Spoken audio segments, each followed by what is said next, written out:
Muy buenas tardes para todos, ¿cómo andan? Bienvenidos a Fácil Desviarse.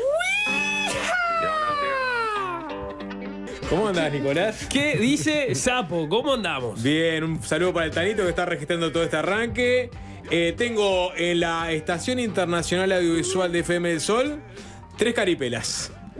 Uno que tira estas magias radiales, que es el gran Fede Cuba, que hoy está en los controles. ¿Eso es un ruido de lechuza o de búho? Búho. ¿Cómo diferencias vos el ruido de la lechuza por sobre el búho? Me mató con ese conocimiento de la fonética. ¿Cómo? El búho hace bú. ¿No? El búho hace bú, bú. Y la lechuza hace lechu. No creo que, ¿No? que se llame lechuza evocando a cómo habla. ¿No es onomatopéyico? No creo que sea onomatopéyico. ¿No? Bueno, no. 097-441-443 para la gente que pueda diferenciar un búho de una lechuza sonoramente hablando. Para mí es más rítmico lo de la lechuza. El búho es más... Y la lechuza es más... ¿Entendés? Va como un vibrato. Más vibrato. Sí. Bien. O sea, si tuviera que dar un examen y me lo preguntar... Producción, obvio. ¿Esto es lechuza? Esta es una garza. Eso es un mono. Una garza. ¿Querés hacer pasar garza por lechuza? Bueno, el Fede está buscándolo. Voy a seguir saludando. Está Gastón Carvajal, que no abandona nunca la Estación Internacional. No. Y el que nos está poniendo en este momento al aire a través del canal de YouTube de FM del Sol, todas las tardes y especialmente hoy, es el gran @César Giacosa, que saluda a la audiencia, se abraza a Gastón Carvajal y vuelve a su centro de comando para switcher masterear esta tarde. Mano a mano, Nicolás. Así es, pero con contenido, digamos, frondoso. Muchísimo. Dos notas para empezar. Rivera Eli, el coordinador de campaña de Cabildo Abierto, ex subsecretario de Defensa, uno de los fundadores de Cabildo Abierto, va a estar con nosotros en la entrevista central.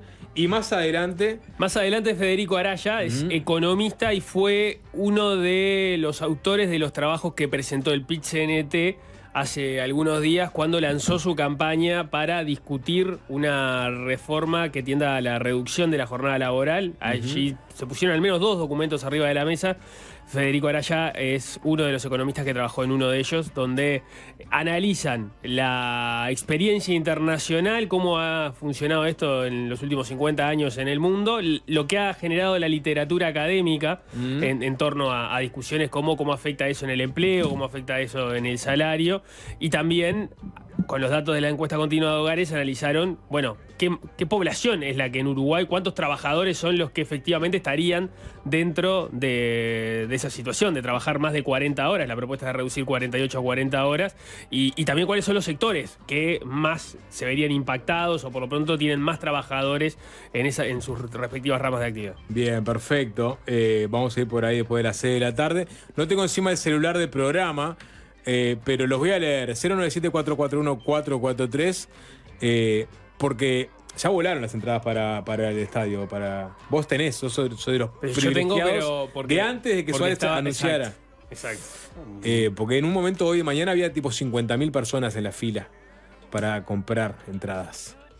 O sea, después de haberse vendido, digamos, una tirada importante. Iba a ser un partido más con Paraguay, quizás un partido con Paraguay de local en la eliminatoria con menos gracia de la historia de las eliminatorias, ¿estamos de acuerdo? Sí, a mitad de bote. Claro, está. Era un partido que encima podía estar medio frío. Sí, claramente. Ahora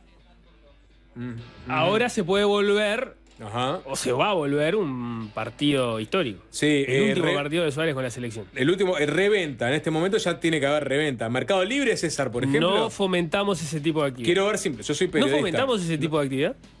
A ver, vos comprarías... Yo, por ejemplo, no tengo entrada para ir a ver a Suárez, porque la verdad que me encantaría ir el viernes. Ya te pregunté si podíamos dejar a Renzo de lado. Ir yo y me dijiste que no. Ahora, reventa entrada. No sé por dónde se revenden las entradas.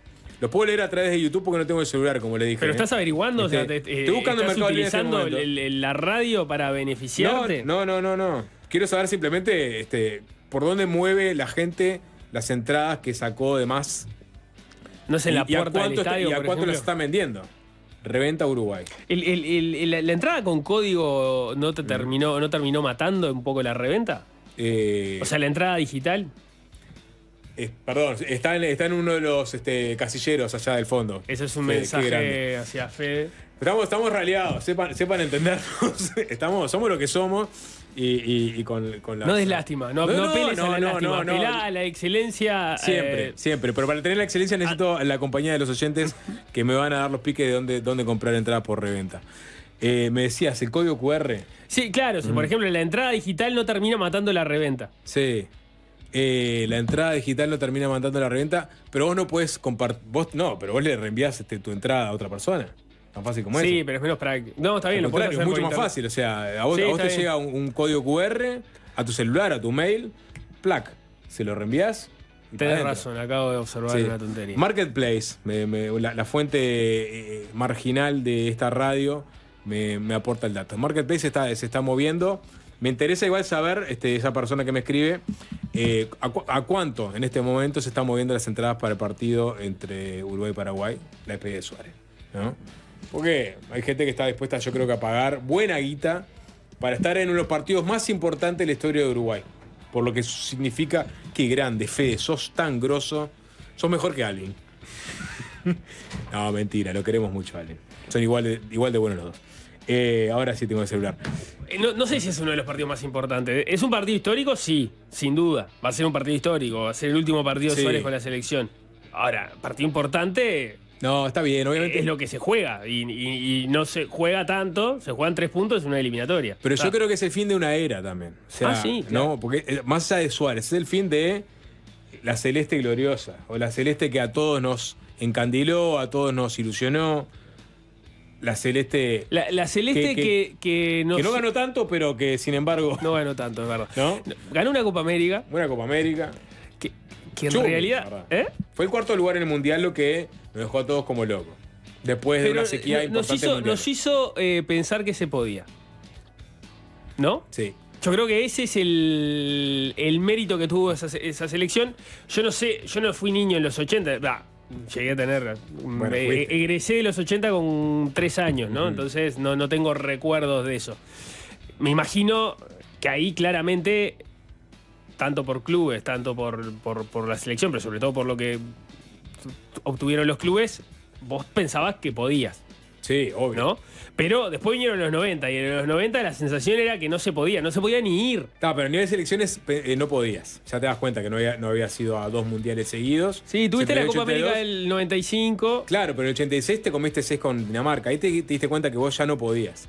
O sea, después O sea, de pero vos después 2 vos mundiales tuviste afuera. 87 y 88 a nivel de clubes donde saliste campeón de América y el mundo, ¿no? Sí, está bien. Entonces, eso de alguna forma también eran en algunos casos eran los mismos jugadores que eventualmente podían estar jugando en la selección. Sí, totalmente. Pero claramente estaba empezando a darse un desfasaje entre los logros de clubes a nivel continental y los logros de la selección a nivel Sí, internacional. algo que en los 90 fue pésimo para los dos y en los 2000, de la primera década, o sea, entre 2010 o a partir de 2010, se invirtió, ¿no? La selección tenía un nivel que estaba mucho más cercano a la elite mundial de lo que tuvieron los clubes. Está bien. Sí. Pero bueno, por eso, volviendo para cerrar, estamos ante el fin de la carrera en la selección del jugador más importante de la historia de Uruguay. Algunos Sí. dirán de la era moderna y empezaron a poner arriba de la mesa a Obdulio, a Schiaffino. Pero de la era moderna, Sin seguro, duda, sin duda. Y aparte es el último ícono de esa celeste que nos Reencauzó en el mundo de la ilusión. Exactamente. Así que bueno, las entradas tienen nombre y cédula. Claro, pero no te están pidiendo la sí, Ujú. es verdad, pero no te están pidiendo la cédula permanentemente. Son intransferibles con cédula y todo. Sí, está bien, pero no te piden la cédula. No te piden, los Digo, documentos locales son de número de estás cédula. recibiendo 60.000 personas, 40.000 personas, Ujú. no te piden la cédula. Está bueno, acá. Bueno, Eventualmente podés marchar, sí. Sí. Y bueno, sobre la lechuza, Nico, la lechuza hace le. La lechuza chista y el búho hace bu. Sí, Así y hace. por eso lechuza. Viste que al final termina siendo onomatopéyico. La lechuza chista, y el búho hace bu, bu. Al final, no estaba tan errado lo que estaba diciendo. Pero si fuera onomatopéyico, tendría que ser. No llamarse lechuza, por lo menos llamarse lechista. Bueno, está, yo qué sé, pero hay una ch incrustada en su nombre. O sea, hace referencia al sonido que emite. Y lo mismo el búho. Hay que ir al origen etimológico de cada uno de ellos. Vamos a meternos, César, ¿tenemos ahí? Vamos y vamos. Nos está arengando, César. Sí, está Se ve que lo arengando, estamos estábamos durmiendo. con detalles de último momento. Como a forma de calentamiento. Sí. Esto sucedió. Esto me lo crucé yo en Twitter, básicamente. ¿Estabas en el baño en ese momento? No estaba en el baño. ¿Por qué decís que estaba en el baño? No, porque digamos, me lo crucé yo en Twitter, me te imaginé como scrolleando sentado. Es verdad que soy muy de scrollear. Es un usuario que se llama Tiago, que ponía falto un día al gym y mi gym bro diciéndome ayer vino, y lo vamos a ver a continuación, César, el primer video que te pasé de alguien musculando. ¿Cuál de los candidatos por esta altura puede estar musculando? Andrés Ojeda. El que menos lo necesita. En este momento solamente lo pueden ver a través de YouTube porque el sonido ambiente. A buena velocidad levanta las pesas. A buena Ojeda, velocidad, no sé cuánto está tirando. No soy muy de la pesa, de la pesa acostado. Me parece media formal la vestimenta con la cual muscula. Que básicamente es camisa, pantalón de vestir, Sí, pero cinturón, sí, zapatos. Tuki, meta, va 20, y ahí tuk. Aplausos para Ojeda. No, sí, cayó como si estuviera en un almuerzo ADM.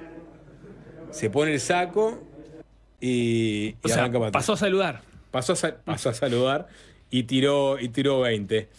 Ese es Andrés Ojeda, que yo creo. A ver, ¿a qué te remite este momento? A la bandera. Gracias, Nicolás. A la bandera. Gracias, Nicolás. Esta es la bandera de Andrés Ojeda, me parece. Lo que pasa que. Tiralo de vuelta de fondo, César, porque esto creo que no va a tener la viralización que tuvo la bandera. No, lo que pasa es que la bandera es era más rara. Es rara, es inigualable la bandera. Sí. Es única y exclusiva del presidente. Yo ni siquiera sabía que se hacía la bandera. No, tampoco. O sea, ahí está. Hay gente que tomó contacto con que existía eso a partir de que lo hizo la calle Pou. Sí. En este caso es menos sorprendente porque uno espera que Ojeda efectivamente haga pesas. ¿No? Por la musculatura que tiene. Claro, digamos, no lo hace. No sé, yendo al cine no se generan esos brazos. No. Pero esto abona la teoría de la carrera por los bíceps, ¿no? Que hablábamos el otro día. Sí. ¿No? En la búsqueda del voto bíceps. El voto bíceps. Nosotros sabemos que Andrés Ojeda ha tratado de pegarse de alguna forma a la figura de la calle Pou. No solo no lo ha criticado, sino que lo ha halagado en más de una oportunidad. ¿Ha tratado de pegarse o es genuina su admiración por lo que representa la calle Pou? Ahí tenemos los dos. Tenemos la bandera y tenemos Ojeda tirando peso. Es más elegante lo de Ojeda, ¿no? Uno recuerda la. O sea que la bandera de la calle Pou es espectacular. Es espectacular. No pierde la sonrisa igual. Con los dos canarios atrás, mirando diciendo, ¿y este bizarro? ¿No? Sí. Pero no ganó la elección con eso. No ganó la elección, pero se aprontó. Se aprontó. Mostró que estaba para más con la bandera. Y bueno, y Ojeda, de alguna forma, vos decís que genuinamente lo admira. Sí, seguramente. Yo no tengo por qué desconfiar de lo que dice Ojeda. Porque si te pones a pensar cuánto le suma y cuánto le resta en el momento que lo dijo. Él lo dijo en la interna. Sí. ¿No? Y en la interna colorada, ¿cuánto te sumaba decir que la calle Pou era tu referente en política nacional? Yo creo que poco, que le generó la tendencia a tener que explicar mucho más esa frase que los frutos que pudo recoger. Quizás ahora sí los está recogiendo. Pero en ese momento no se sabía si iba a ganar la interna. Más bien la venía corriendo atrás. Era difícil pensar que Andrés Ojeda iba a terminar ganando la interna. ¿Y por qué ganó la interna Ojeda? ¿Por qué ganó? Porque lo votó más gente que a Robert Silva. Perfecto. Primera capa de la respuesta es porque lo votó más gente que al resto de sus contrincantes. Sí. Sacamos esa capa de cebolla. Te toca a vos. Por la estrategia de marketing directo que desplegó, de comunicación. Porque si algo dijimos es que Ojeda no tenía estructura. Bueno, pero porque es un gran comunicador. Porque es un gran comunicador. Segunda capa. O sea, como atributos de Andrés Ojeda. Ese es el principal. Ese es el principal. De hecho, buena parte de su campaña la hizo hablando de su campaña de comunicación. Exactamente. O sea, lo que discutíamos a propósito de los programas y lo que él decía, que los programas ya no los leía nadie, que ellos tenían un día... ¿Qué era eso? Eso era mostrar cuál era su campaña de publicidad. Nosotros no estamos apostando a esto, estamos apostando a esto porque entendemos que así le llegamos más directo al público y no están para leer. Y eso, o sea, él fue explicando su campaña durante toda la campaña, valga la redundancia. Y una de las capas, ¿no crees que es que haya hecho alusión positiva al presidente? Que una parte del electorado, que no tenía muy claro a quién votar, dijo, mirá, este no le pega al presidente, el presidente me cae bien, voy a votarlo. Puede ser. Que vos decís que de alguna forma se escude o no genere demasiados niveles de rechazo en el público de la coalición que tiene una opinión favorable hacia el presidente. Ahí está. Sí, pero en esa estaban todos en realidad. Sí. Porque, todos. Sí, pero no subía en su momento. Y no Robert Silva. Bueno, Robert Silva no fue crítico del gobierno. Y de hecho, una de las reformas principales que va a enarbolar el oficialismo va a ser la reforma educativa, con críticas de la izquierda, pero con buenas críticas de parte del oficialismo, y esa la trabajó directamente Robert Silva. Está bien. Bueno, no sé, yo me quedé con la impresión de que fue más explícito Ojeda que otros en varios momentos, antes de la campaña y también durante. Puede ser. Bueno, Ojeda después de Muscular, en verdad no sabemos cómo fue la línea de tiempo, pero en algún momento de ayer o antes de ayer pasó... Seguramente lo que vas a mostrar ahora ocurrió entre musculación y musculación. Seguramente, pero lo que nos enteramos es que Ojeda muscula vestido de campaña, digamos. Muscula con la camisa, el pantalón, los zapatos y el saco. Simplemente vas a sacarse el saco. Entonces, posiblemente esta próxima declaración que veamos de Andrés Ojeda hay varios temas sobre la mesa. Uno de ellos son las repercusiones del fallo del fiscal Machado por el archivo de la causa por la expedición de pasaporte a Sebastián Marcet. Ayer sí hicimos un repaso, digamos, exhaustivo sobre lo que fue el fallo. Y ahora se abre otra instancia que es la segunda investigación que tenía que encarar Machado, que es la del episodio de Torre Ejecutiva, que ayer Nico también repasó de forma bastante, digamos, completa. Pero básicamente hay que recordar que en un momento se concertó una reunión en Torre Ejecutiva para ver qué se hacía con ese intercambio entre el subsecretario del Interior, Guillermo Maciel, y la vicecanciller Carolina H.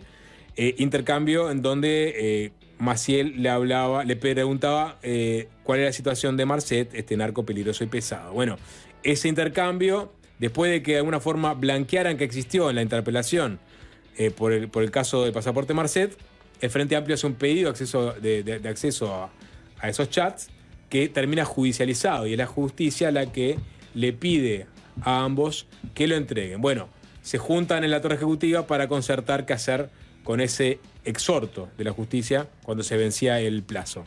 Bueno, después pasó lo que sabemos, ¿no? Que H dijo que la FLUF le dijo que había destruido ese documento de protocolizado de sus chats, y la conferencia de prensa del presidente, que estaba afuera. En fin, todo esto terminó en la justicia. Es un epígono de la primera investigación cuando H declara lo que había sucedido en Torre Ejecutiva. Machado tiene que encarar esta causa. La pregunta es, o sea, esta causa podría eventualmente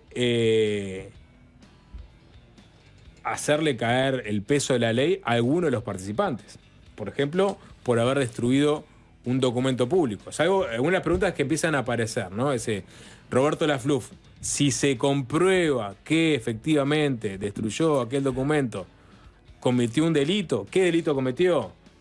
La Calle, recuerden que cuando dio la conferencia de prensa dijo que no era un documento que estaba dentro del expediente. Pero mismo el que Pero no dijo que no se había destruido un documento. Era una instancia fantástica para aclararlo. La conferencia de prensa para aclarar el audio que había mostrado Carolina H. ante el fiscal Machado por la causa anterior que se archivó ayer, esa conferencia de prensa para explicar ese audio era un buen momento ¿para qué? Para explicar lo de ese documento. Era básicamente el dato más relevante que había que poner arriba de la mesa. ¿Se destruyó o no se destruyó un documento como dijo Carolina H? Bueno, ese aspecto no le pareció relevante de aclarar al presidente de la República. Sí aclaró que el documento del que se hablaba no era o no estaba ingresado a un expediente. En el GEXE, como dijo. Y se tomó el trabajo de especificarlo y uno decía, ¿por qué? ¿Por qué aclaró esto? Porque no es lo mismo destruir un documento que está dentro de un expediente que esté afuera, por ejemplo, y es un tipo de delito diferente, o no es delito. Digo, porque por algo el presidente no dijo, no se destruyó el documento. Hizo esa aclaración. Pero te das cuenta cómo fastidia el hecho de que tengamos que estar suponiendo si ocurrió una cosa o la otra cuando tuviste una conferencia de prensa en la cual se pudo haber dicho. Sí. O sea, ¿por qué tengo que suponer qué ocurrió con el documento en función de que no aclaraste que no fue destruido y mientras me aclarás que no estaba dentro del expediente? Nadie salió a decir, no, ese documento no fue destruido. No, pero tampoco se confirmó, ¿no? Tampoco se confirmó. La única persona que dice que le dijeron que se destruyó ese documento es H. ¿Documento o papel? Porque ponele que ellos entiendan que esa acta protocolizada por un escribano donde constaban el intercambio entre H y Maciel no era un documento público, ¿no? Más allá de si estaba o no estaba dentro del expediente. Está bien, pero si eso se rompió o no se rompió, vos deberías saberlo. Sí. De hecho lo sabés. Alguien lo sabe ahí. Sí, claro, más de una persona lo sabe. Más de una persona lo sabe. Lo cierto es que ese silencio ha hecho que, bueno, esta causa también genere ciertas interrogantes y cierta expectativa.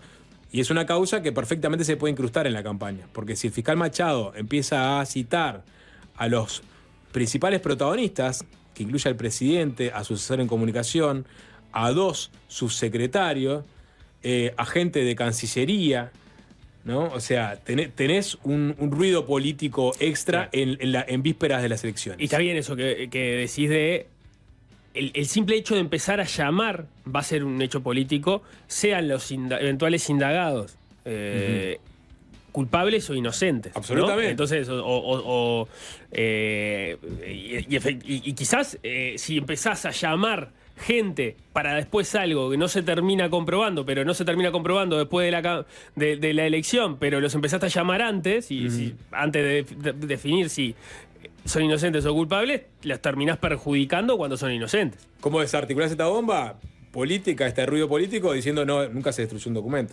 O contando realmente qué sucedió. Cosa que nadie hizo hasta el momento. Sí, la indagación va a continuar igual, ¿no? No, eso ni que hablar, pero digo, vos podés despresurizar la polémica saliendo a contar las cosas tal cual fueron y no seguir en este hermetismo del cual estamos desde que el presidente dio esa conferencia. Nunca más nadie habló del tema, nunca más nadie aclaró nada. Solo tenemos la versión de Carolina H. Y uno no sabe si es una estrategia judicial, digamos, de las personas que eventualmente van a ser indagadas, o realmente no pueden explicar del todo lo que sucedió, o si explican lo que sucedió, quedan comprometidos. Bueno, porque también está la duda de qué es lo que tiene H entre manos en la medida que grabó algunas conversaciones, si grabó algunas más. Por ejemplo, la citada conversación entre la Fluff y ella, ¿no? Claro. Donde supuestamente la Fluff es el que le dice que se había destruido el documento. Claro, a H le hemos preguntado, varios le han preguntado, ¿tiene una prueba de que efectivamente la Fluff destruyó ese documento, ese papel? Y ella se ha limitado a responder que tiene todo lo que he dicho lo tengo respaldado. No sabemos cuál es el respaldo, si efectivamente lo grabó o hay una conversación o lo que sea. Pero H se mantiene en esa respuesta.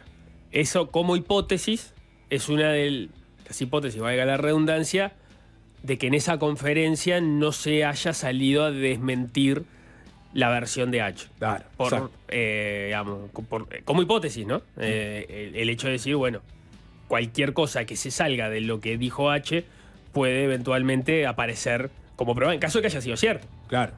Sí. Si esa conversación, por ejemplo, nunca existió, sabes que no te pueden, no puede aparecer una grabación de una conversación que no mantuviste. Claro, pero como nadie de los protagonistas ha salido a aclarar nada, y quizás incluso nos terminamos enterando por una eventual filtración de las declaraciones que se den en la fiscalía, como nos hemos enterado en episodios anteriores. Sí. También, de lo que vayan diciendo cada uno. Y ahí podremos hacernos una composición de situación. En ese contexto es que Ojeda, no sé si antes de muscular o después de muscular o entre musculaciones, habló sobre este tema. Hablando de acá. Sí, claro, no, ahí estaba, ahí va. Sí. Habló sobre el fallo de Machado, sobre la expedición de pasaporte de Marcet, y también habló sobre la otra causa que sigue abierta, que es justamente lo que sucedió en Torre Ejecutiva, y decía lo siguiente. Vamos a escucharlo. No, aguanten un poquito, me dice el Fede. Bueno. Está actualizando algo. Sí, un programa. Se anticipó de alguna forma lo que estamos hablando, ¿no? De que esto se puede incrustar en la campaña. Claro, porque ahí, por ejemplo, se ha dado la noticia y así parece que será de que, por ejemplo, el propio presidente de la República va a ser citado por el fiscal. De acuerdo a lo que se sabe, el fiscal va a llamar a todos los que estén o están involucrados o fueron mencionados por Carolina H. en fiscalía como parte de la situación. Y ahí el presidente de la República entra porque sí, fue claro. invocado por Roberto Lafluf cuando cita la reunión y luego de la reunión cuando se le dice a H que se destruyó el documento. Él mismo dijo que él fue el que concertó la reunión para destrancar, ver qué se hacía con el tema. Por lo cual uno entiende que va a ser citado, efectivamente. No, esa confirmación no existe y por lo menos hasta ayer las citaciones no habían comenzado a darse. Eso fue aclarado desde la propia fiscalía, con lo cual tampoco sabemos bien cuáles van a ser los tiempos de esto. No, bueno, en ese sentido, Ojeda decía lo siguiente. Realmente no había delito ahí y te aseguro que no hay delito tampoco en lo que se va a investigar ahora. ¿Tá? Yo estoy seguro de que ahí no hay ningún delito. Por esa razón creo que esto también termina teniendo componentes más de corte político que de corte jurídico. Yo creo que sería bueno que esto se dilucidara después de la elección, ¿no? Porque me parece que afectaría demasiado el normal desarrollo. O se tendría que haber resuelto mucho antes o después. Pero durante me parece que nos corre el eje. Lo digo por la propia investigación. Para investigar con seriedad hay que investigar de forma objetiva y libre de presiones. Si lo pone ahora, esto va a ser pura presión todo el día. Me parece con franqueza que el fiscal no precisa más presión. Yo creo que las consideraciones morales de los fiscales no deberían estar en un dictamen. Bueno, ahí está. Después se puso a hablar sobre las consideraciones morales del fiscal, pero lo que dice Ojeda es, va a estar en el ojo de la tormenta Machado, va a estar presionado políticamente, no es el mejor momento para seguir con esta investigación. Que no deja de ser cierto, ahora es una forma también de mandarle una señal a Machado. Esto que acaba de decir Ojeda. Claro, sí. La primera presión acaba de Y bueno, Ojeda. porque le está diciendo en qué momento debería investigar o no. Claro. La verdad, yo no tengo claro. ¿Vos tenés posición de qué sería mejor? Yo la verdad que no sé si los fiscales manejan los tiempos políticos, o sea, si toman en cuenta los tiempos políticos a la hora de acelerar o no una investigación, o según el tema... La respuesta más obvia es que no se debería. No se debería. ¿No? Machado lo que había hecho es, cuando yo termine la causa de los pasaportes, porque no me da el tiempo para seguir las dos en paralelo, voy a iniciar la causa de Torre Ejecutiva, ¿no? Acaba de cerrar la causa de pasaportes. Por lo que había dicho Machado, bueno, hay que esperar que ahora inicie esta otra causa. La causa... tenemos que buscarle un nombre, que es la causa de Torre Ejecutiva, la causa de destrucción de documentos. Sí, la causa de la FLUF. La causa H. La causa H, sí, bueno.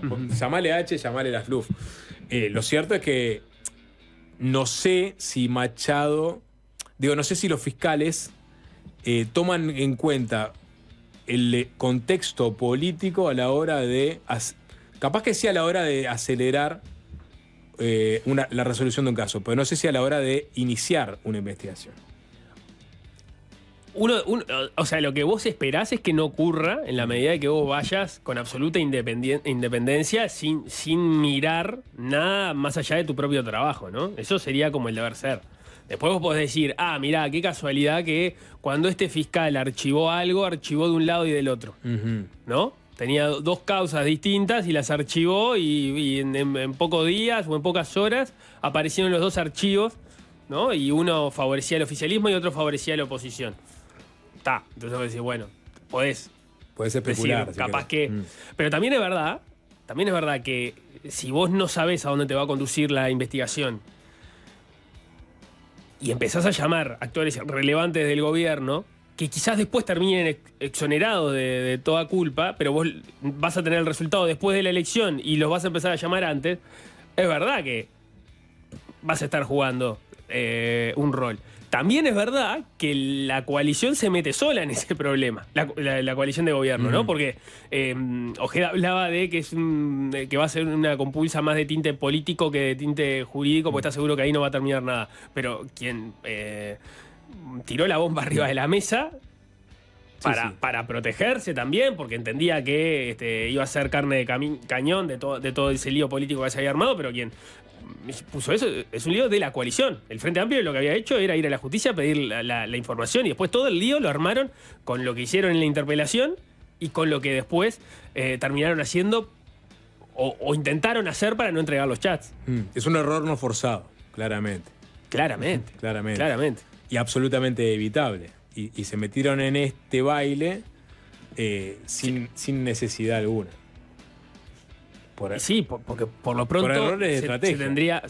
Para empezar, porque se tendría que haber dicho la verdad en la interpelación y no hacer el dibujo que se intentó hacer, ¿no? Entonces la pregunta es, ponele que el fiscal tiene que tomar en consideración si esto es relevante para que la población se forme una opinión sobre lo que va a votar en octubre. No tendría que entrar esa dimensión. No tendría que entrar en esa dimensión. No, por eso te digo, o sea, el deber ser es hacer tu trabajo en los tiempos que lleve tu trabajo. La pregunta es si vos podés abstraerte tanto del efecto y la dimensión que va a terminar adquiriendo el asunto estando a 2 meses de una elección. No, sos absolutamente consciente. De hecho, ya estás recibiendo avisos, recomendaciones, ¿no? Ya está siendo criticado por algo que entiendo que divide aguas también, que es las consideraciones por fuera de lo jurídico que hizo Machado en el fallo, ¿no? A esos tirones de oreja que le hizo a Balbi, a H, a Maciel, y a la cúpula del Ministerio del Interior y Cancillería, ¿no? Si bien, donde dijo que si bien no había delito, bueno, habían actuado con poco profesionalismo, transparencia, era poco creíble lo que habían dicho. Es decir, hay toda una serie de consideraciones en ese fallo que ya están saliendo muchos a criticar. El fiscal se tiene que, digamos, ceñir a lo jurídico y no puede poner otras consideraciones en un fallo. Que eso no lo tengo claro todavía. Yo igual ahí hago una distinción entre esas conclusiones finales donde él dice que se faltó a la verdad en el Parlamento, apreciación que comparto, pero ahí no había nada para analizar desde el punto de vista legal o de responsabilidad penal, ¿no? En lo otro, él estaba indagando posibles responsabilidades penales. Por ejemplo, en la reunión de Balbi H. Entonces ahí entiendo que diga, no les creí, pero no encontré nada. Claro, sí, de hecho lo dice, no les creí. Por eso, pero yo entiendo eso, porque todos vamos a estar mirando, bueno, ahí qué encontraste. Si pones simplemente, no, me dijeron esto y el otro y no hay nada, pero digo, yo no les creo. Pero tampoco parece haberse desatado ninguna conducta delictiva a partir de esa reunión, que no sé lo que pasó, yo no les creo las explicaciones. Sí, y capaz que el final del fallo, que es donde habla de lo que sucedió en el Parlamento, es, como decías vos, el final del episodio 1 de esta serie, ¿no? Y dándole la antesala. El final del último episodio de la temporada 1. Sí. Y la temporada 2 arranca con estas citaciones. Y esa temporada 2 hay que ver si arranca en septiembre, en octubre o arranca en el 2025. Eso solo lo sabe Machado en este momento. Claro, porque además el simple hecho de la comparecencia de quienes aparecen involucrados en la situación va a llevar a que se avance un poco más sobre qué fue lo que ocurrió, ¿no? Que se le pregunte, porque en este momento la pregunta está picando, o sea, ¿qué fue lo que sucedió en Torre Ejecutiva? O sea, todavía sigue pendiente esa respuesta. Delgado va a decir, yo no estuve ahí, ¿no? Sí, claro, no, los candidatos a la presidencia no tienen nada que ver en esto. Al presidente le pueden volver a preguntar, tranquilamente, en una rueda de prensa de estas que da permanentemente. Bueno, pero ahí... Claro, pero eso fue... Y ahí va a decir, esto es un tema que está en la justicia. Claro, pero si tiene que declarar, en algún momento se le puede preguntar qué fue lo que declaró. Sí. O por lo pronto se le va a preguntar de nuevo. Después hay que ver qué es lo que responde, pero la pregunta va a volver. Y si la pregunta vuelve, ya el cómo respondas va a generar un hecho político en sí mismo, ¿no? Sí. Porque por otro lado, el presidente en su momento pudo haber adoptado la estrategia de deslindarse de la reunión o de su convocatoria.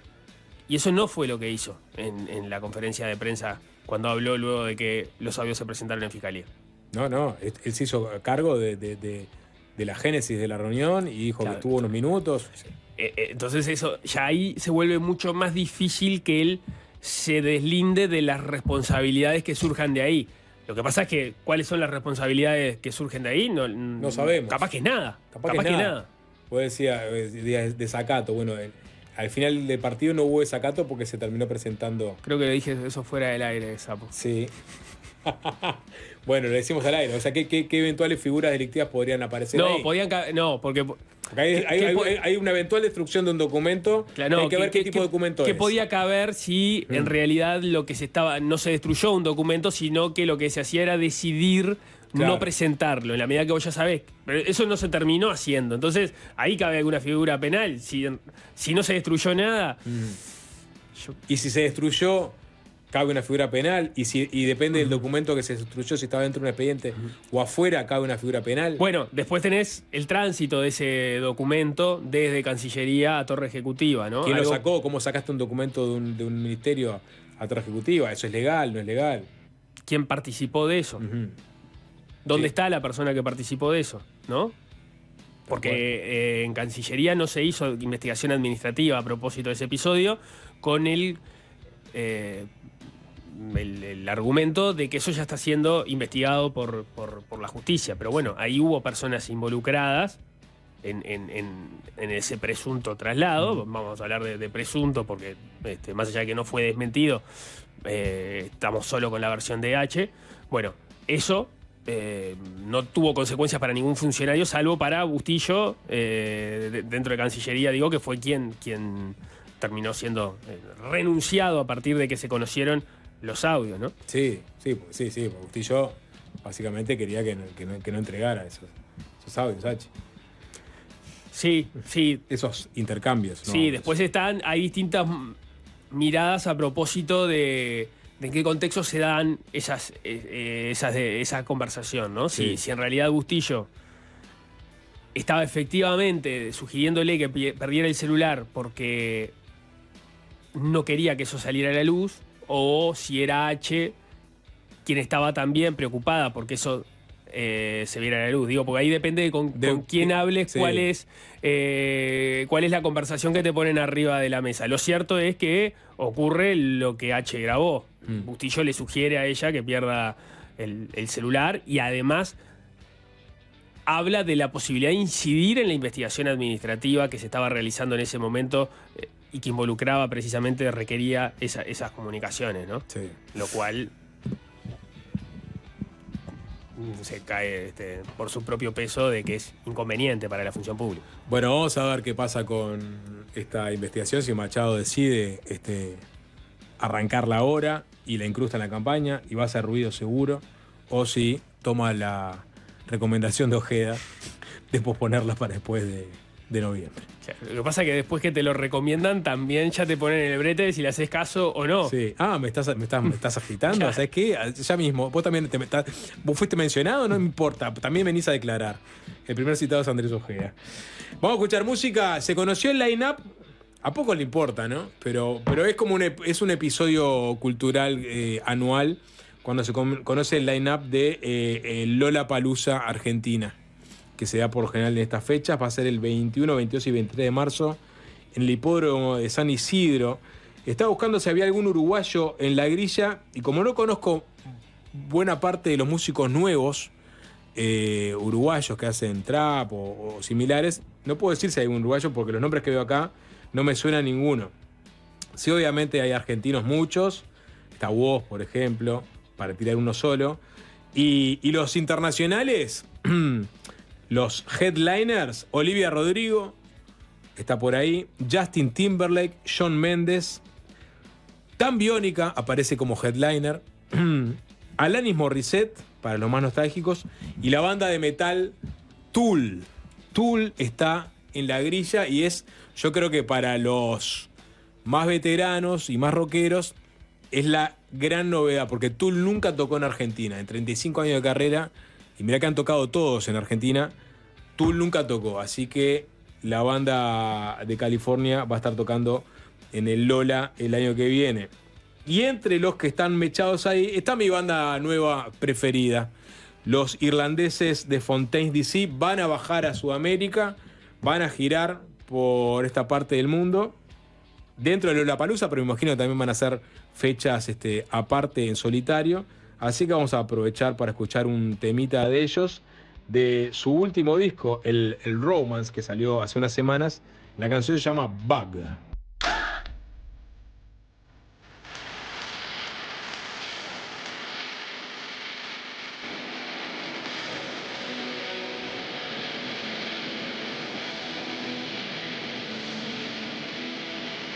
Me pasaron el teléfono del gimnasio a donde asiste Andrés Ojeda, si lo queremos llamar.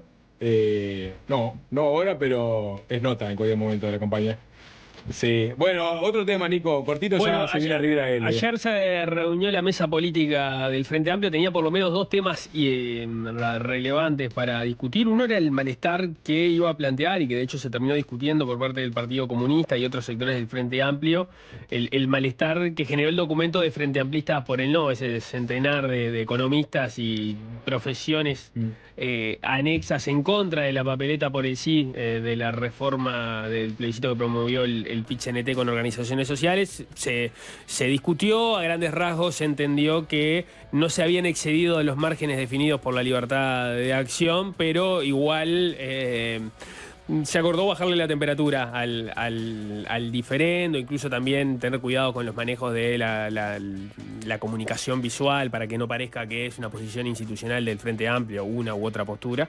Pero el otro tema que estaba arriba de la mesa y que tuvo una novedad concreta fue la postura del Frente Amplio sobre los allanamientos nocturnos, que se terminó laudando por la negativa. El Frente Amplio no va a terminar apoyando entonces y haciendo campaña por los allanamientos nocturnos y rechazan de hecho la papeleta. Manejan una serie de argumentos porque hicieron una declaración, ¿no? Sostienen que los allanamientos nocturnos ya existen y que muchas de las situaciones previstas para su implementación fueron reguladas en los gobiernos del Frente Amplio, que la discusión planteada tiene motivaciones electorales y que no se está desarrollando en el escenario más adecuado para que exista un debate franco, informado y honesto, que desde el Frente Amplio se entiende que la forma en cómo se ha instalado esta propuesta en el debate público es engañosa, ya que se fundamenta en la idea de que los allanamientos nocturnos son la bala de plata para combatir las bocas de droga, tal como lo aseguran sus promotores, que es una propuesta demagógica, una idea que no tiene ningún sustento empírico, y sostienen que en el debate actual en Uruguay se deberían distinguir tres niveles a los efectos de una discusión honesta, informada y con profundidad sobre este tema. Uno, si es pertinente o no habilitar los allanamientos nocturnos para la investigación de otros delitos, además de la violencia doméstica que ya está habilitado hoy, como por ejemplo la explotación sexual de niños, niñas y adolescentes, la trata y el tráfico de personas, los secuestros, el narcotráfico, el lavado de activos o el tráfico de armas, entre otros. ¿Cuáles deberían ser los requisitos de procedimiento previos y simultáneos desde el punto de vista judicial y policial para hacer efectiva la medida? y en función de la política de seguridad que define el Estado, cuáles son los casos de persecución penal que se priorizarán a los efectos de determinar en cuáles de ellos se podría ser necesario contar con la herramienta del allanamiento nocturno. Entienden que esa lógica de abordaje no es la que está planteada ahora en el plebiscito y por lo tanto están rechazando la iniciativa de reforma constitucional. Bien, le preguntaron a Yamandú Orsi por este posicionamiento en rueda de prensa y te diría que Orsi básicamente hizo un resumen de lo que acabas de contar. Digamos, fue por los titulares de esta resolución. Vamos a escucharlo. La gente hace síntesis de las opiniones de todos los que ahí intervienen. Yo sigo pensando que más allá del tema es el camino para llegar a una mejor solución a los temas de seguridad.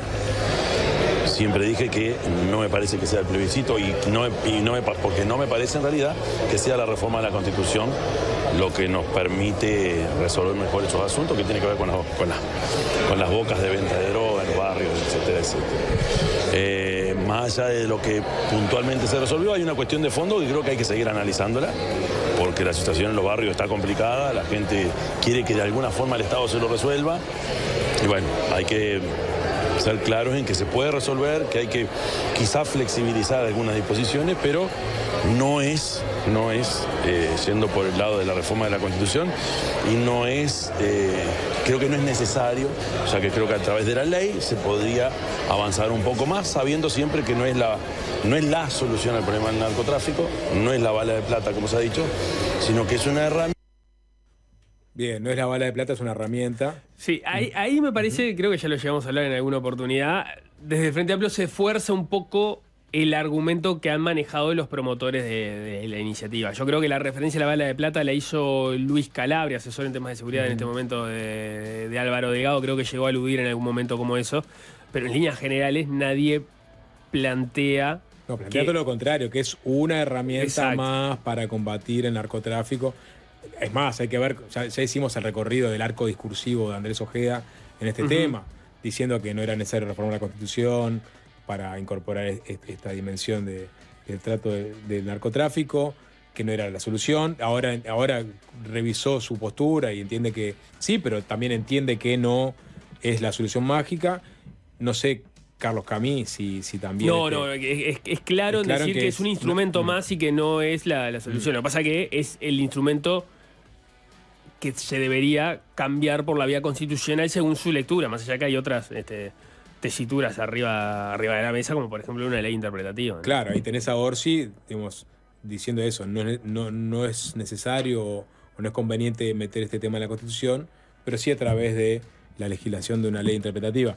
Aprovechó Álvaro Delgado que el Frente Amplio finalmente tomó postura sobre este plebiscito y esto era de Telemundo, en acto de campaña, imágenes y audio de Canal 5, hizo referencia a la decisión del Frente Amplio vinculado al plebiscito de allanamientos. ¿Lo tenemos, César, por ahí?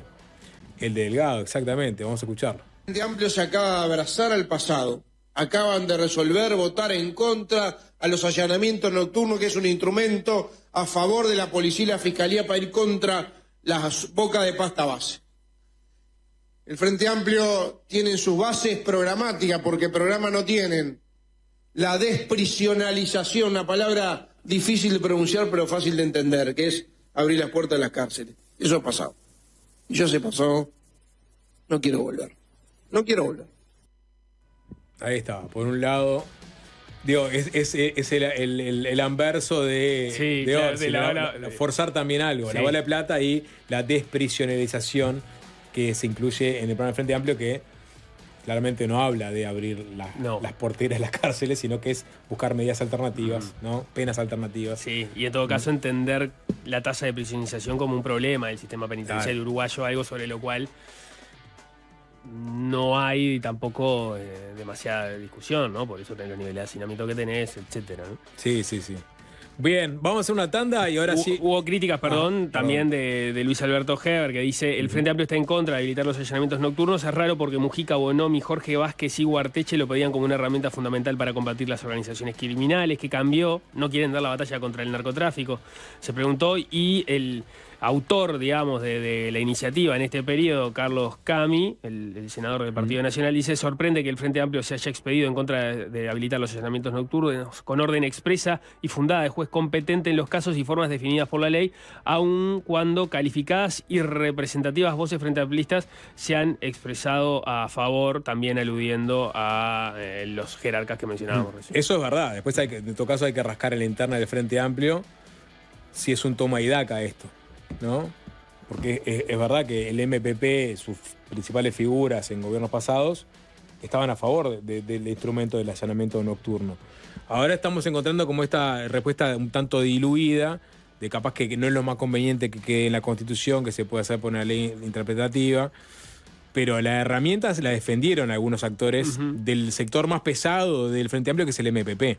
De hecho, hubo iniciativas parlamentarias de parte de legisladores si no me equivoco, del MPP también, que iban en ese sentido, incluso antes de, bueno... Claro, es una pregunta para Orsi, ¿no? Que es del riñón del MPP, si en su entorno, ¿no?, sectorial hubo una revisión de aquellas posturas o no, y si él también revisó su propia postura, o si tenía una postura en el pasado y ahora la revisó y está más alineado con lo que definió la mesa política de frente. Tanda, Nico, y se viene el coordinador de campaña de Guido Manini Ríos, ex subsecretario de Defensa, Rivera Elgue. Fácil se impone. Fácil desviarse.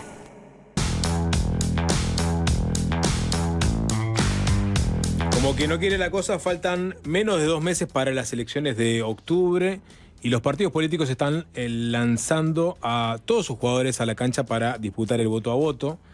Eso fue lo que hizo, por ejemplo, Cabildo Abierto con Rivera Elgue. El coronel retirado dejó a principios de agosto la Subsecretaría de Defensa Nacional para desempeñar funciones como jefe de campaña de Guido Manini Ríos en su nuevo intento de convertirse en presidente de la República. Bien, ¿cómo viene pensando la carrera electoral? ¿Qué se trae en manos Cabildo para estas semanas que faltan? Hace unos días presentaron su programa para el 2025-2030. Lo vamos a conversar con el propio Rivera Elgue. Bienvenido, ¿qué tal? Buenas tardes. ¿Qué tal? Muchas gracias por la invitación. Gracias por arrimarse en un alto en el camino, porque sabemos que en este momento están recorriendo literalmente todo el país, ¿no? Sí, estamos haciendo una recorrida por el país, particularmente presentando la fórmula, porque así como el 28 de julio se votó nuestra fórmula, el presidente y vicepresidentes, fue electa por el Congreso, con la presencia de la Corte Electoral, también se aprobó nuestro programa de gobierno. Entonces hicimos el lanzamiento del programa y ya antes comenzamos a recorrer el país presentando a nuestra fórmula, que entendemos que es lo mejor que tiene, es la mejor oportunidad que tiene el país para solucionar los problemas reales de la gente. Uno podría entender que en este momento es tiempo de siembra, ¿no? O sea, ustedes a lo largo de estos 4 años, desde que nace Cabildo Abierto, fueron cosechando con ideas, con recorridas, con lo que sea, con acciones políticas concretas dentro del Ejecutivo, y ahora supuestamente tendría que estar sembrando, y esa siembra se cuenta en votos. Y yo le pregunto a Rivera Elgue, que estuvo desde la génesis de Cabildo Abierto, ¿cree que esa siembra, se sembró y ahora se está cosechando, esa cosecha va a ser mayor, igual o menor a la de las elecciones de 2019? Bueno, evidentemente que es una situación diferente. Primero, que en el 2019 nosotros teníamos un partido nuevo y que el país realmente tenía un espíritu de cambio importante. Se sentía en la gente, en la motivación de la gente, lo vimos nosotros en las elecciones internas, por ejemplo, donde siendo un partido que tenía casi 2 meses, logramos 50.000 votos, y eso fue una expresión que sorprendió a la mayoría, porque era una manifestación de un colectivo importante que veía en Cabildo Abierto un cambio a lo que estábamos viviendo, al gobierno del Frente Amplio. El integrar la coalición de gobierno, así como nos permitió cosechas, también nos hizo responsabilidad de actos de gobierno. Y eso tiene un costo político también. Tampoco somos la novedad. Entonces, todo eso hay que matizarlo. Independiente de eso, creo que estos 5 años nos dio un incremento en la capacidad del partido en su gestión de gobierno, y eso lo pone manifiesto particularmente en nuestro programa. Nuestro programa se hizo público el 28 de julio y pese que creo que lo deben haber leído unos cuantos, no ha tenido grandes titulares. Y además apuntamos y atendemos los principales problemas de la gente. Así como lo hicimos en estos 5 años. Por ejemplo, con el tema de la deuda justa, que fue un problema que hasta que Cabildo Abierto no lo planteó, nadie lo planteó. Hoy planteamos 2 emergencias, una en seguridad y otra en adicciones, que entendemos que son los principales problemas que tiene nuestro país. Ahí lo vamos a meter ahora en esos temas, pero la pregunta concreta, o sea, en 2019 obtienen 50.000 votos en la interna. Sí. Ahora obtuvieron 17.000. 17.000, o sea, hubo una merma, ¿no? Es decir, que esa cosecha hasta ahora viene siendo menos rendidora que la de 2019. Como en todos los partidos de la coalición, ¿no? O sea, una merma en todos los partidos de la coalición. Y aumentó el voto de la oposición. Pero la pregunta es, ¿usted le adjudica esa merma a que ya no es una novedad Cabildo o el haber integrado la coalición? Las dos cosas. Las dos cosas. ¿En igual proporción? Evidentemente que no puedo poner proporciones, no tengo ese detalle de ajuste en esa precisión. Pero sí creo que los dos temas sí afectan a nuestra presencia electoral en las internas. Pero esto que viene diciendo y este análisis que pone arriba de la mesa y el hecho de que se haya perdido el factor novedad, ¿quiere decir que las expectativas de Cabildo están en votar menos de lo que votó en la elección anterior? No, las expectativas de Cabildo es, primero que nada, hacer conocer a nuestra fórmula, que se vea que no es una fórmula impuesta, sino que es una fórmula realmente que se complementa y que no precisan ningún coacheo para presentar lo que busca el partido. Eso primer punto, para interpretar el programa de gobierno. Y segundo punto, tenemos un programa de gobierno mucho más completo, preciso y que da certezas al país. Sobre todo respaldado por estos 5 años de actuación. No creo que a nadie en el país le quepan dudas que Cabildo Abierto, cuando tiene que hacer sentir su parecer, lo hizo. Claro. Sin medir costo político. Mi pregunta apunta a eso.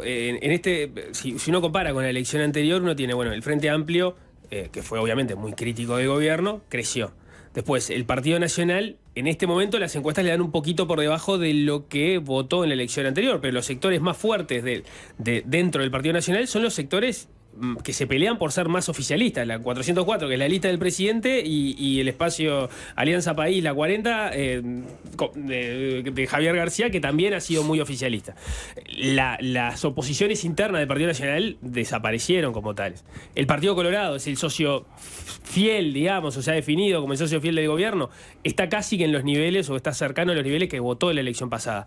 El socio discordante, que se ha mostrado como tercera vía, no logró ni capitalizar la disidencia como lo logró la oposición, y tampoco el oficialismo como lo lograron hacer o como lo viene haciendo el Partido Nacional y el Partido Colorado. Bien. ¿Qué lectura hace de eso? Y yo creo que nosotros apuntamos a que hay situaciones que no hemos solucionado, hay temas que no hemos solucionado y que Cabildo Abierto no se le ha dado la oportunidad en este gobierno. Nosotros no tenemos dudas que estamos dentro de la coalición republicana, pero por ejemplo en el tema de seguridad nosotros no tuvimos ninguna participación. Y creo que el tema de seguridad, ustedes lo manejan siempre, es la principal preocupación de los uruguayos. Entonces, ¿por qué no tener una buena representación Cabildo Abierto para que nuestras propuestas de seguridad puedan ser llevadas a cabo? Pero si no se las llevaron en este periodo de gobierno, ¿por qué la gente va a pensar que en una futura coalición se la van a llevar? Pero porque por un tema bien sencillo. ¿A vos te parece que está bien, que la gente está pasando bien con el tema de seguridad? ¿Te parece, no, una cosa es la opinión pública, otra cosa es ¿te parece que está bien que todos los días haya un muerto o más de un muerto? ¿Te parece que está bien que los padres estén preocupados de noche esperando que los hijos lleguen o tenga que ir a la parada del ómnibus a esperarlo? No, a nadie le puede. Eso pasaba hace 5 años. Y es cierto. Y nosotros a Cabildo Abierto no les llevaron las propuestas. No nos llevaron. Y bueno, entonces, quiere decir, ¿mejoramos? Mejoramos un poco porque el Frente Amplio fue un desastre. Los mismos que hoy se oponen a los allanamientos nocturnos, hace 5 años lo pedían. Pero hoy nos dicen como que son los nuevos, que tienen la solución. Y nosotros lo que decimos es, el Frente Amplio fracasó. Este gobierno hizo cambios, pero no los suficientes, y continuó muchas de las líneas del Frente Amplio. Y nosotros entendemos que hay que cambiarlas. En seguridad hay que cambiarlas. Le reformulo la pregunta, entonces. Y tenemos un liderazgo político dispuesto a cambiarlo y un equipo técnico capacitado para llevarlos a cabo. Cabildo abierto. Suponemos que va a haber un nuevo compromiso por el país. Va a hacer ciertas propuestas vinculadas a seguridad. Si esas propuestas no están incluidas en el compromiso, ¿ustedes son coalición o no? Nosotros siempre hemos dicho que no rompemos puentes y no vamos a poner condiciones. Vamos a hacer nuestras propuestas. Manini le llevó propuestas a Larrañaga, le llevó propuestas a Heber y le llevó propuestas a Martinelli. Participamos en el diálogo por la seguridad que condujo Sanjurjo. Siempre llevamos propuestas. En algunas de las propuestas que nos presentó el gobierno estábamos de acuerdo, en otras no. Nosotros no creemos que un Ministerio de Justicia solucione los temas de las cárceles. Al contrario, vamos a crear una gran burocracia y los presos van a seguir igual, sin trabajar, dedicados al ocio, con problemas de salud mental, con problemas de adicciones y en una escuela del delito. Porque el ministro de Justicia no va a cambiar nada la vida real de los presos. Entonces, lo que nosotros queremos es un Instituto Nacional de Rehabilitación que tenga una parte de seguridad con un escalafón penitenciario, similar al que tiene Argentina. ¿Sí? Argentina en esos sentidos nos puede dar muchos buenos ejemplos.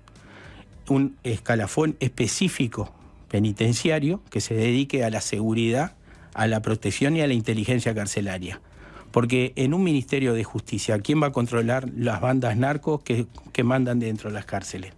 ¿Los operadores penitenciarios que van a hacer rehabilitación? ¿Los talleristas? ¿Pero quién los está controlando hoy? Bueno, hoy lo debería controlar el Ministerio del Interior. Pero está fallando. Está fallando. Bueno, y nosotros, vuelvo al origen. Las propuestas de Cabildo no las llevaron. Nosotros proponemos cambios concretos en el tema de las cárceles, de los presos. No solo que trabajen, sino cómo deben ser tratados, cómo debe ser el personal penitenciario. No debe ser un policía que pasa de la comisaría a la cárcel. No.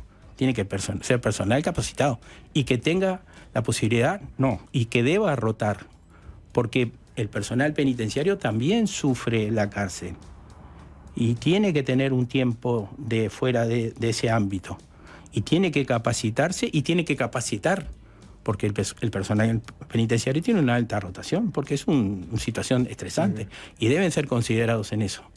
Entonces, todos estos temas que le estoy diciendo es parte de nuestra propuesta de seguridad y que es mucho mejor que la del Frente Amplio y que es diferente a la que propone la coalición. Es mejor, dirá.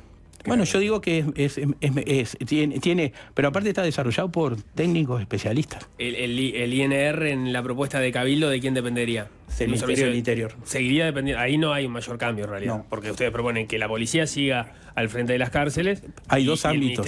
Hay dos ámbitos. Un ámbito penitenciario con un escalafón específico penitenciario, un ámbito de rehabilitación, ahí con los distintos ámbitos de rehabilitación. Pero eso no es lo que ocurre un poco hoy con los no, técnicos. hoy por ejemplo, los mandos policiales no son especializados en la parte de penitenciaría. Son mandos, por ejemplo, Mendoza fue coracero, o sea, fue jefe de policía de Paysandú. O sea, lo que tratamos es de tener un escalafón específico, especializado en el manejo de las penitenciarías, de las cárceles. Bien, a Cabildo Abierto acompaña el plebiscito por los allanamientos nocturnos. Acompañamos con condiciones. Con condiciones, por ejemplo, las herramientas necesarias para que la policía pueda actuar. Lo que nosotros planteamos es que un juez, el juez esté presente en el allanamiento, porque es el que da la orden de allanamiento. ¿Fiscal o juez? No. Solo juez. Juez, porque el fiscal es el que la pide, el que la firma es el juez. Bien. La constitución de equipos especializados para esos allanamientos y el equipamiento específico para eso. No solo son visores nocturnos. Yo escuché a algunos ahí que hablan de linternas. Si usás visores nocturnos y usás linternas, te encandilás vos mismo. O sea, es mucho más. Y además el allanamiento nocturno es un operativo especial, específico y complejo. Hay una tarea de inteligencia previa para determinar Si ese es el objetivo, porque yo no sé los que hablan de los allanamientos nocturnos, si han ido al Marconi, si vos sabés, encontrás el número de puerta en el Marconi. Y la calle y el número de puerta. Bueno, tenés que identificar si ese es realmente el lugar que querés allanar, quiénes viven adentro, si hay menores, quiénes están a los costados, porque si va a haber un intercambio de fuego, puede haber balas que atraviesen las paredes, hay que ver de qué constitución son esas construcciones. Todo eso es una tarea de inteligencia previa que no es ir y patear una puerta y meterse de noche. Eso, porque es un tema delicado y por algo está protegido por la Constitución. Y en ese sentido, me queda la duda, no me queda la duda sobre la postura de Cabildo, que es claramente con condiciones acompañar este plebiscito. Pero escuchando el otro día al comisario retirado Jorge Gómez, que es asesor en seguridad de Cabildo, uno de los principales asesores, en el programa Se Arregla el Mundo, si le parece, lo invito a escucharlo y a la audiencia también, porque él sugirió no acompañar este plebiscito con las condiciones presentes, y lo decía de esta forma. En la boleta que se propone es solamente la mención del artículo 11 de la Constitución, lo que se modifica, ¿está bien? Pero no especifica todo este tipo de detalles o todas las eventualidades que tienen que dar garantías a los policías, a la justicia, a la fiscalía, a las personas sobre las cuales vas a intervenir y al entorno. Bien. Entonces, ¿cuáles las normas que rigen esta materia actualmente? Son el Código de Proceso Penal, Sí. ¿está bien? Y la Ley de Procedimiento Policial y Ley Orgánica Policial. Entonces, hay una gran cantidad de artículos, te puedo llegar a decir que debe haber unos 5 o 6 artículos dentro de la Ley de Procedimiento Policial que condicionan toda la responsabilidad sobre las operaciones policiales sobre el que dirige o el que dispone esas actuaciones. Entonces, como lo dice vulgarmente un compañero mío, esto es una picadora de carne de policías, ¿no? Entonces... Ahí estaba, esto es una picadora de carne de policías, termina diciendo Gómez. Sí. Creo que le di las explicaciones para que le darle el máximo de garantía a la presencia del juez, las condiciones de inteligencia, o sea, que previas, y las condiciones para esos equipos de allanamiento. Yo respaldo totalmente lo que dice Gómez. Con este marco legal así, puede ser eso. Pero por eso nosotros ponemos condiciones. No son modificar el artículo de la Constitución ni nada más. Tenemos que darle las garantías a todos. Pero ¿cómo se las van a dar? Y porque la implementación del allanamiento nocturno habrá que hacer las modificaciones. Y entiende que ahí hay caldo de cultivo para negociar en la reglamentación o lo que sea en la implementación. Ya estamos se incorporen esas disposiciones. Estas condiciones ya las estamos negociando con la coalición hoy. Ustedes saben que hay una mesa interpartidaria por los plebiscitos. Sí. Estamos trabajando en una declaración y en esa declaración nosotros pusimos ciertas condiciones. Esas condiciones están en la... Pero están en la mesa, pero ¿se las aceptaron los otros miembros? La propuesta la estamos trabajando con la mesa. Sí, esa coordinación en realidad recién está empezando a funcionar. Y sí, nos reunimos hace 15 días más o menos. Pero es parte de lo que hablamos de trabajo de coordinación. Pero lo van a aceptar, digamos, los otros socios de la coalición van a aceptar estas condiciones. Nosotros creemos que no le estamos poniendo nada que afecte al resto de los partidos. Solo estamos pidiendo garantías para todos. ¿Y si no aceptan estas condiciones? Y bueno, veremos. O sea que puede caer el apoyo de Cabildo. No, veremos. Esto es una negociación. Pero yo creo que no. Nosotros no hemos sido radicales en nuestras negociaciones. Siempre hemos tratado de aportar soluciones. Y después tratar de sacar lo mejor en común con los restos de los socios. Creo que una de las enseñanzas de este periodo fue la necesidad de una coordinación previa de todos los temas para evitar después ciertas diferencias que se manifiestan y que sería mucho mejor que los trabajemos en ámbitos más previos a lo legislativo o en el ámbito que se quiera de una coordinación, pero no como ¿se acuerdan que en este gobierno se hablaba del rayo de rueda? Sí, de rueda de rayo. Comunicación radial del presidente. Sí, el presidente con cada uno. Y eso generaba después ciertos cortocircuitos en el conjunto. Bueno, yo creo que hemos aprendido en estos 4 años y medio para mejorar. ¿Le tienen más confianza a Álvaro Delgado que a la calle Pou en ese aspecto? ¿En la posibilidad de generar una instancia distinta de coordinación entre los socios de la coalición? Yo tengo confianza en que hayamos aprendido que es mejor para todos tener una coordinación previa.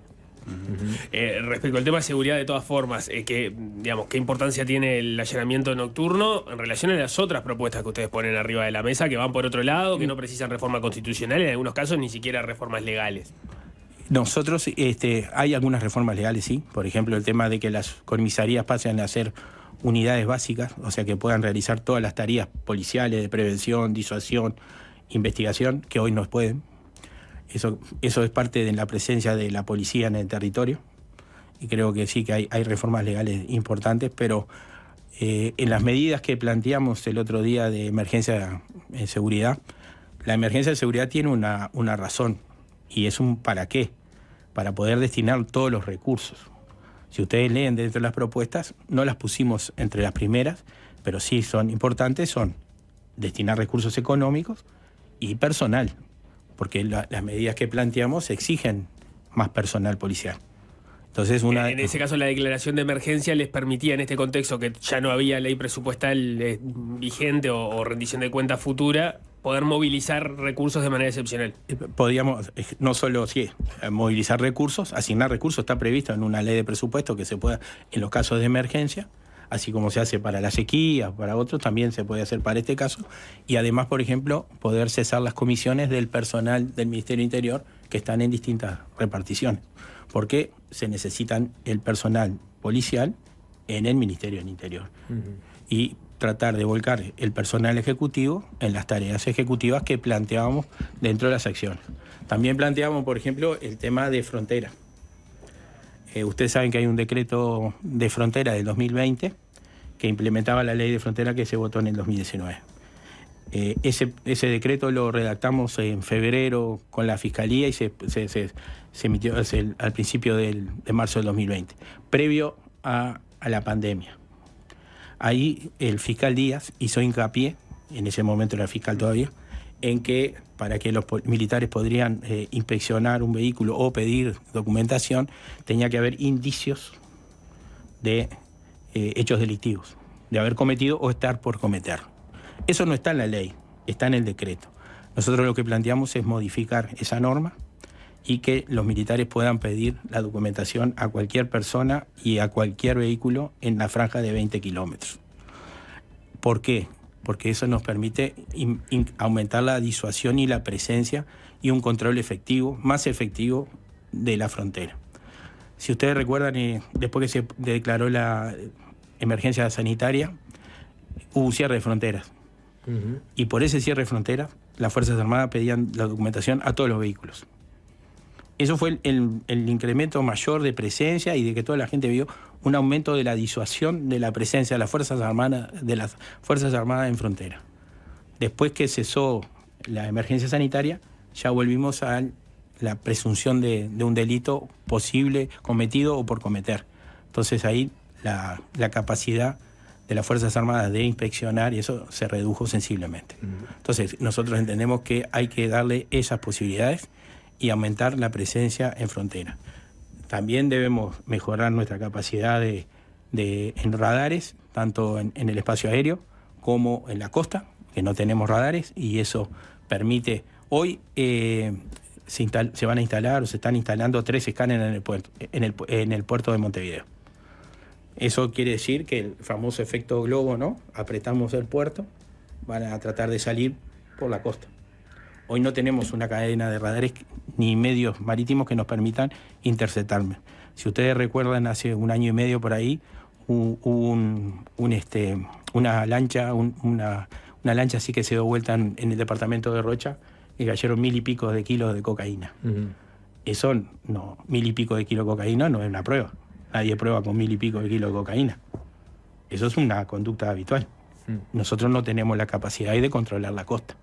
Si el puerto va a ser más difícil para la salida de la cocaína o de cualquier sustancia, particularmente la cocaína, que es la principal salida en el Uruguay, se va a salir por la costa. Entonces, precisamos el control de las costas con radares y con medios. Con patrullaje. Sí, con patrullaje. De lanchas. Sí. Y en ese sentido, la pregunta es: ¿qué pasa con las OPB? Bueno. Yo no estoy en el Ministerio de Defensa. No. Y se inició el proceso. Hace 3 semanas que no está en el Ministerio. Sí, bueno, estábamos... ¿Qué son las OPB? Capaz que le contamos. Bueno, las patrulleras costeras, o sea, en sí la Armada dividió en 3 zonas para 3 medios diferentes el control de las aguas territoriales. Hoy tenemos las clases Protector que nos donaron en el 2022 los Estados Unidos, que nos permite controlar desde Montevideo hasta Paysandú. Con esas embarcaciones son adecuadas. Río de la Plata, Río Uruguay. ¿Sí? Después, desde Montevideo a La Paloma, vamos a tener en poco tiempo, en septiembre, una patrullera donada por Corea, que es la clase Chamsuri. Creo que es Huracán, el nombre del Row 10, Huracán, que va a estar localizado en La Paloma. Eso nos va a permitir. Pero no tenemos ojos, no tenemos los radares. Entonces, los medios pueden salir con los radares que tiene, o sea, que son limitados en el vasto espacio marítimo que tenemos. Y las patrulleras oceánicas estaban destinadas para controlar la otra franja, que sería hasta las 200 millas de nuestro mar territorial o a las 350 de nuestra plataforma continental, que eso es lo que establece la Convención del Mar. 200 millas y 350 de plataforma. Y esa compra, hago la historia porque aquí en el programa no se ha hablado tanto, ha sido un dolor de cabeza para el gobierno, ¿no? O sea, ya no se habían podido comprar en los periodos anteriores, es una idea que viene de 2014, pero cuando este gobierno llegó con esa determinación, y se han dado una serie de circunstancias por las cuales todavía no hay certeza de que esos barcos vayan a llegar en algún momento. Empezamos con un llamado, 2 llamados en realidad, pero en el cual estaba posicionado embarcaciones chinas. Hubo un episodio en la Comisión de Defensa por la cual se le hizo saber al presidente de la Comisión de Defensa en ese momento por parte de Estados Unidos que era inconveniente que terminaran las embarcaciones chinas en la Armada uruguaya. Se dejó de lado ese camino, se empezó otro proceso competitivo y al final se terminó decidiendo de manera directa un astillero que gente del entorno de la Armada señala que no tiene experiencia para construir ese tipo de patrullero. Estamos hablando de un negocio de entre 80 y 100 millones de dólares. No tengo claro ahora en cuál es el monto exacto. Y se está a la espera de que esos patrulleros hagan llegar los avales de garantía con los cuales poder empezar a la construcción y Uruguay empieza a pagar efectivamente ese barco. Eso, ¿en qué está y cuál es la idea sobre eso? Referente al primer proceso, sí. El primer proceso no me consta que haya sido por la llamada, sino porque los montos excedían la capacidad que tenía el Estado para poder comprarlo. Eso es lo que yo tengo, porque eso de esa llamada no me consta a mí. Sí me consta que excedían los montos que se habían asignado. Después, en el segundo no hubo un llamado competitivo, se buscaron distintas ofertas y se eligió esta. Como que toda, era la más barata. Era la más barata, ¿sí? Y como era la más barata, se tomaron ciertas garantías que están en el contrato, ¿sí? O sea, a veces uno dice, voy a comprar lo más barato, pero si tengo una garantía importante, me resguardo de que lo más barato no me salga lo más caro. Entonces, bueno, esas garantías todavía no se han presentado.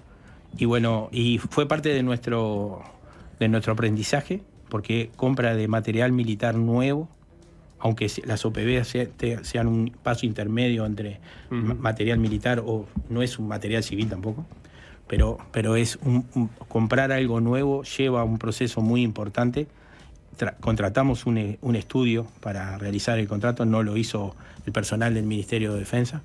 Bueno, entonces todo eso, y bueno, y las garantías, y si no se presentarán, tendremos que volver a un nuevo proceso, a un nuevo llamado. Pero yo eso no lo puedo decir porque no estoy hoy en el Ministerio y no estoy al tanto. ¿Qué dicen las personas que presentaron la oferta a propósito de eso? No sé. Yo desde que comenzamos a trabajar con el estudio que maneja el contrato, esa es un trabajo trilateral. El director de Secretaría con la parte financiera del Ministerio, el estudio que maneja y el astillero. Porque la oferta le llegó directamente a usted o a García. No, a mí no me llegó ninguna oferta. Llegó directo al ministro. A mí cuando me pusieron, el ministro me puso en conocimiento que estaba esa oferta, Y había otras, también cotejamos otras. Por eso esta era la más barata, la más Claro, que cumplía las condiciones que pedía la Armada y era la más barata.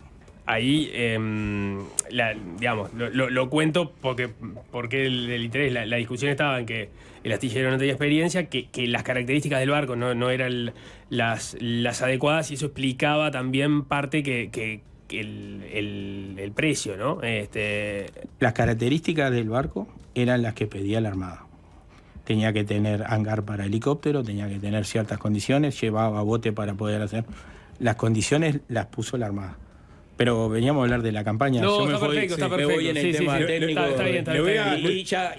Y ya hay un subsecretario que está trabajando igual o mejor que yo en el Ministerio de Defensa. Le voy a leer la descripción de una persona sobre Cabildo Abierto. Esta persona escribió una descripción de este partido, a ver si sabe quién fue, y a partir de ahí nos metemos en tema. Describe a esta persona: a Cabildo Abierto lo integran ciudadanos identificados con la familia militar, otros independientes y un grupo de una fuerte vinculación con la lista 711 del ex vicepresidente Sendik, el peronismo y la patria grande latinoamericana.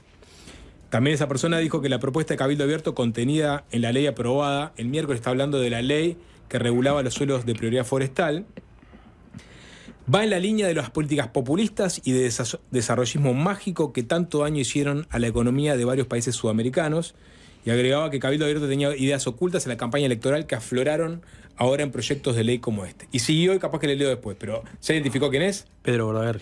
Pedro Bordaberry, exactamente, que acaba de volver a la política y de quien se dice puede llegar a quitarle votos a Cabildo Abierto.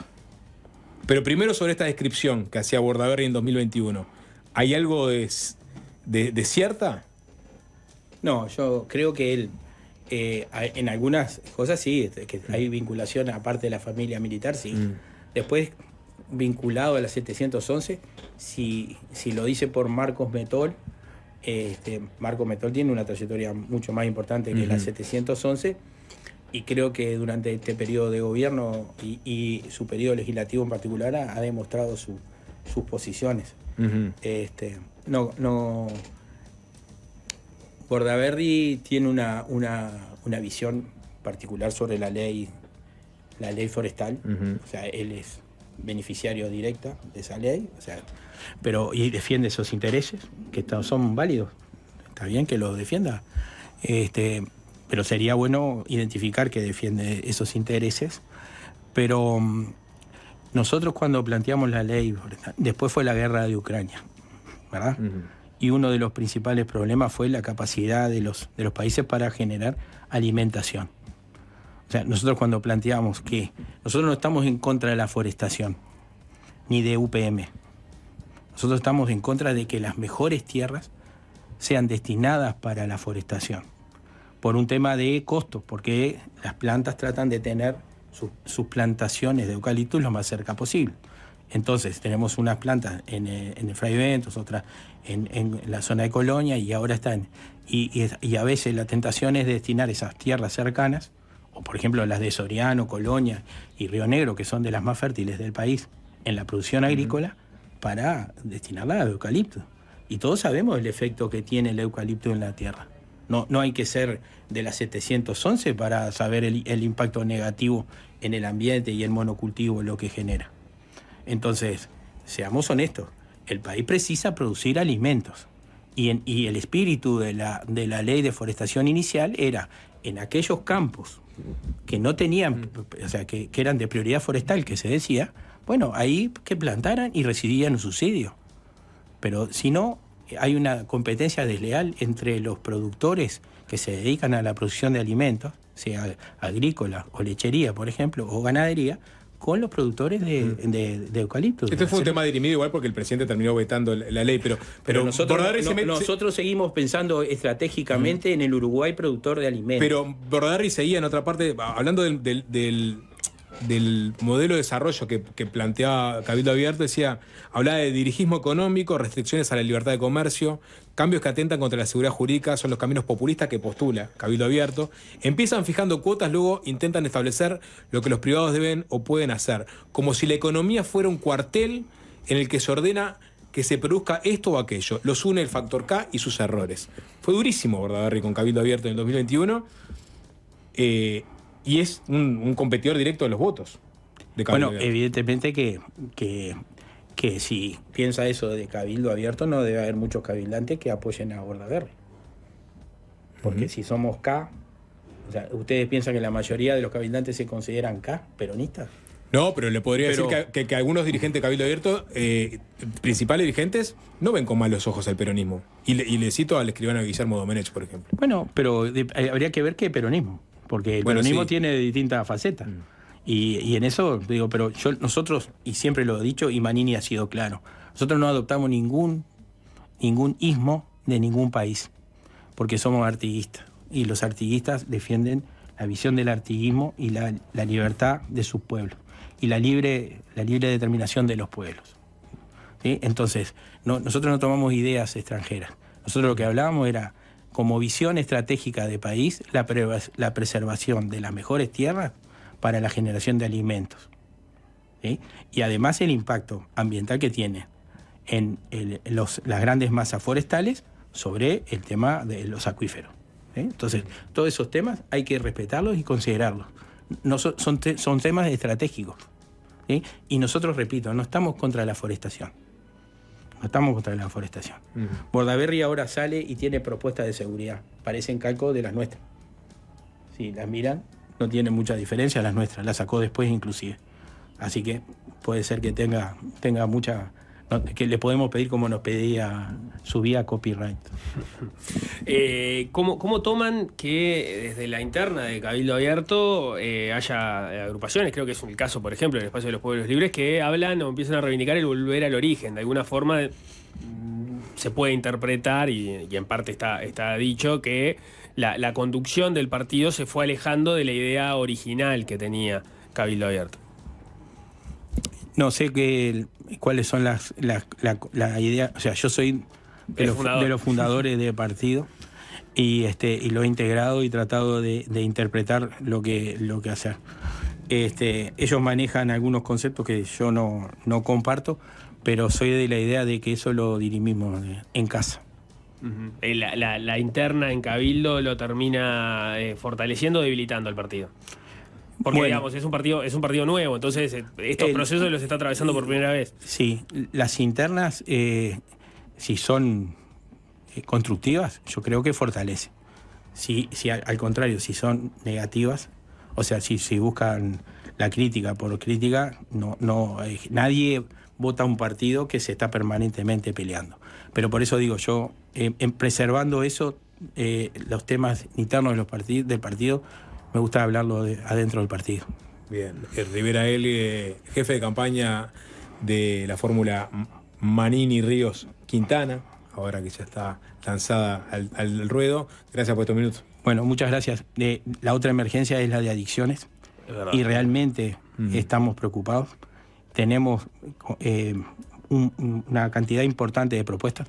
En estas recorridas por el país estamos recorriendo distintos centros de atención a adicciones, desde los Ciudadela hasta Casa Abierta en Artigas o Ejahuel en Maldonado, y otros dispositivos que hay de distintas ONG.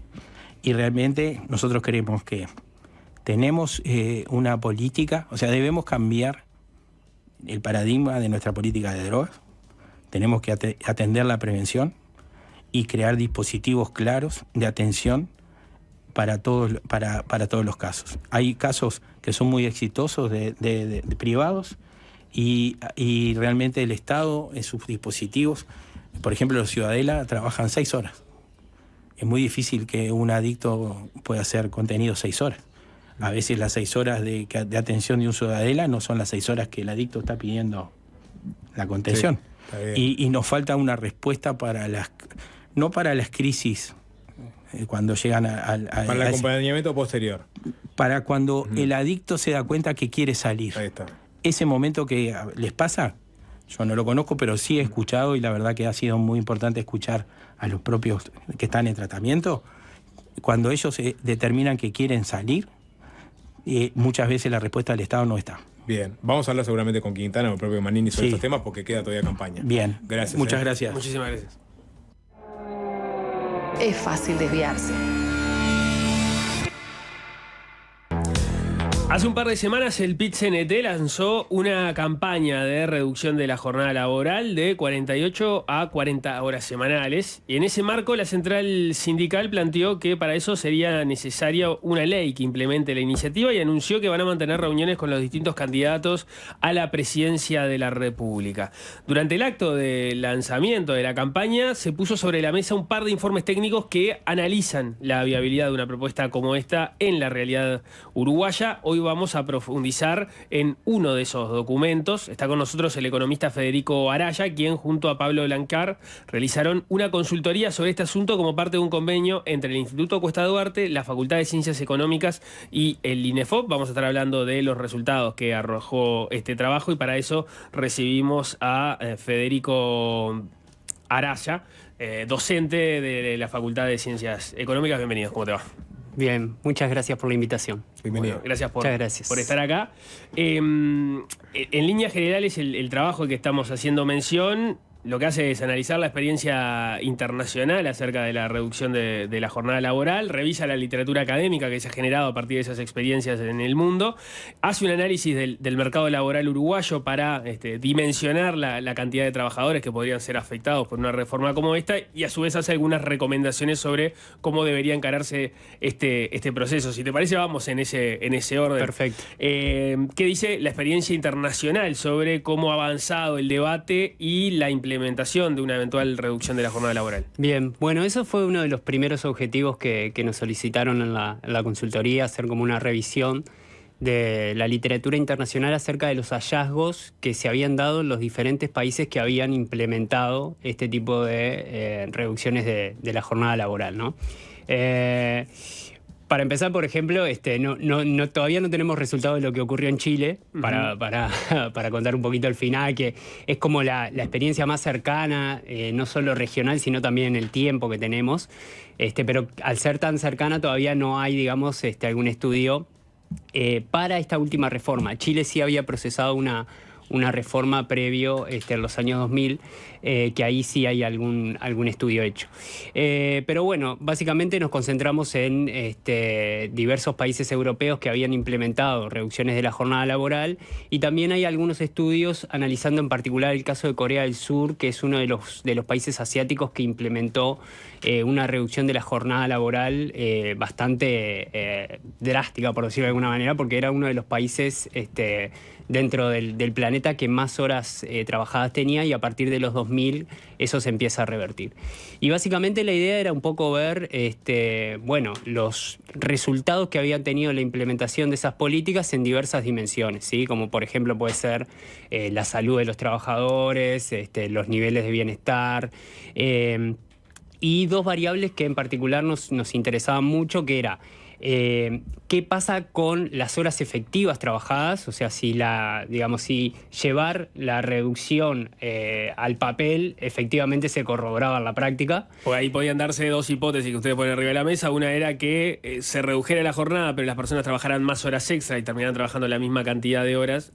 O que eventualmente por una reducción de las horas tomaran dos trabajos. Exactamente, es así. En principio, digamos, el efecto sobre las horas efectivas trabajadas no es obvio, por eso que vos decís, Nico.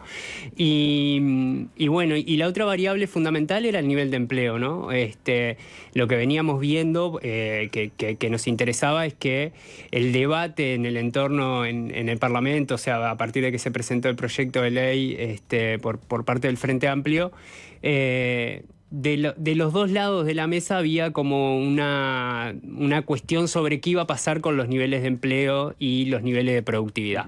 Básicamente esas eran las dimensiones que nos interesaba ver y en base a eso relevamos distintos trabajos que lo que hacen es efectivamente aislar el efecto de la política, que eso para nosotros era importante por, digamos, cuestiones metodológicas, pero que permitieran ver, digamos, el impacto que solo la política de la reducción de la jornada laboral había tenido en esos países. O sea, tratar de que efectivamente ver que haya causalidad. Exactamente. Y no necesariamente que estén correlacionados. Y ahí que encontraron con respecto a esos 3 puntos que pusiste arriba de la mesa: la cantidad de horas trabajadas, el empleo y la productividad. Bueno, sobre la cantidad de horas trabajadas hay una reducción que se verifica en la práctica.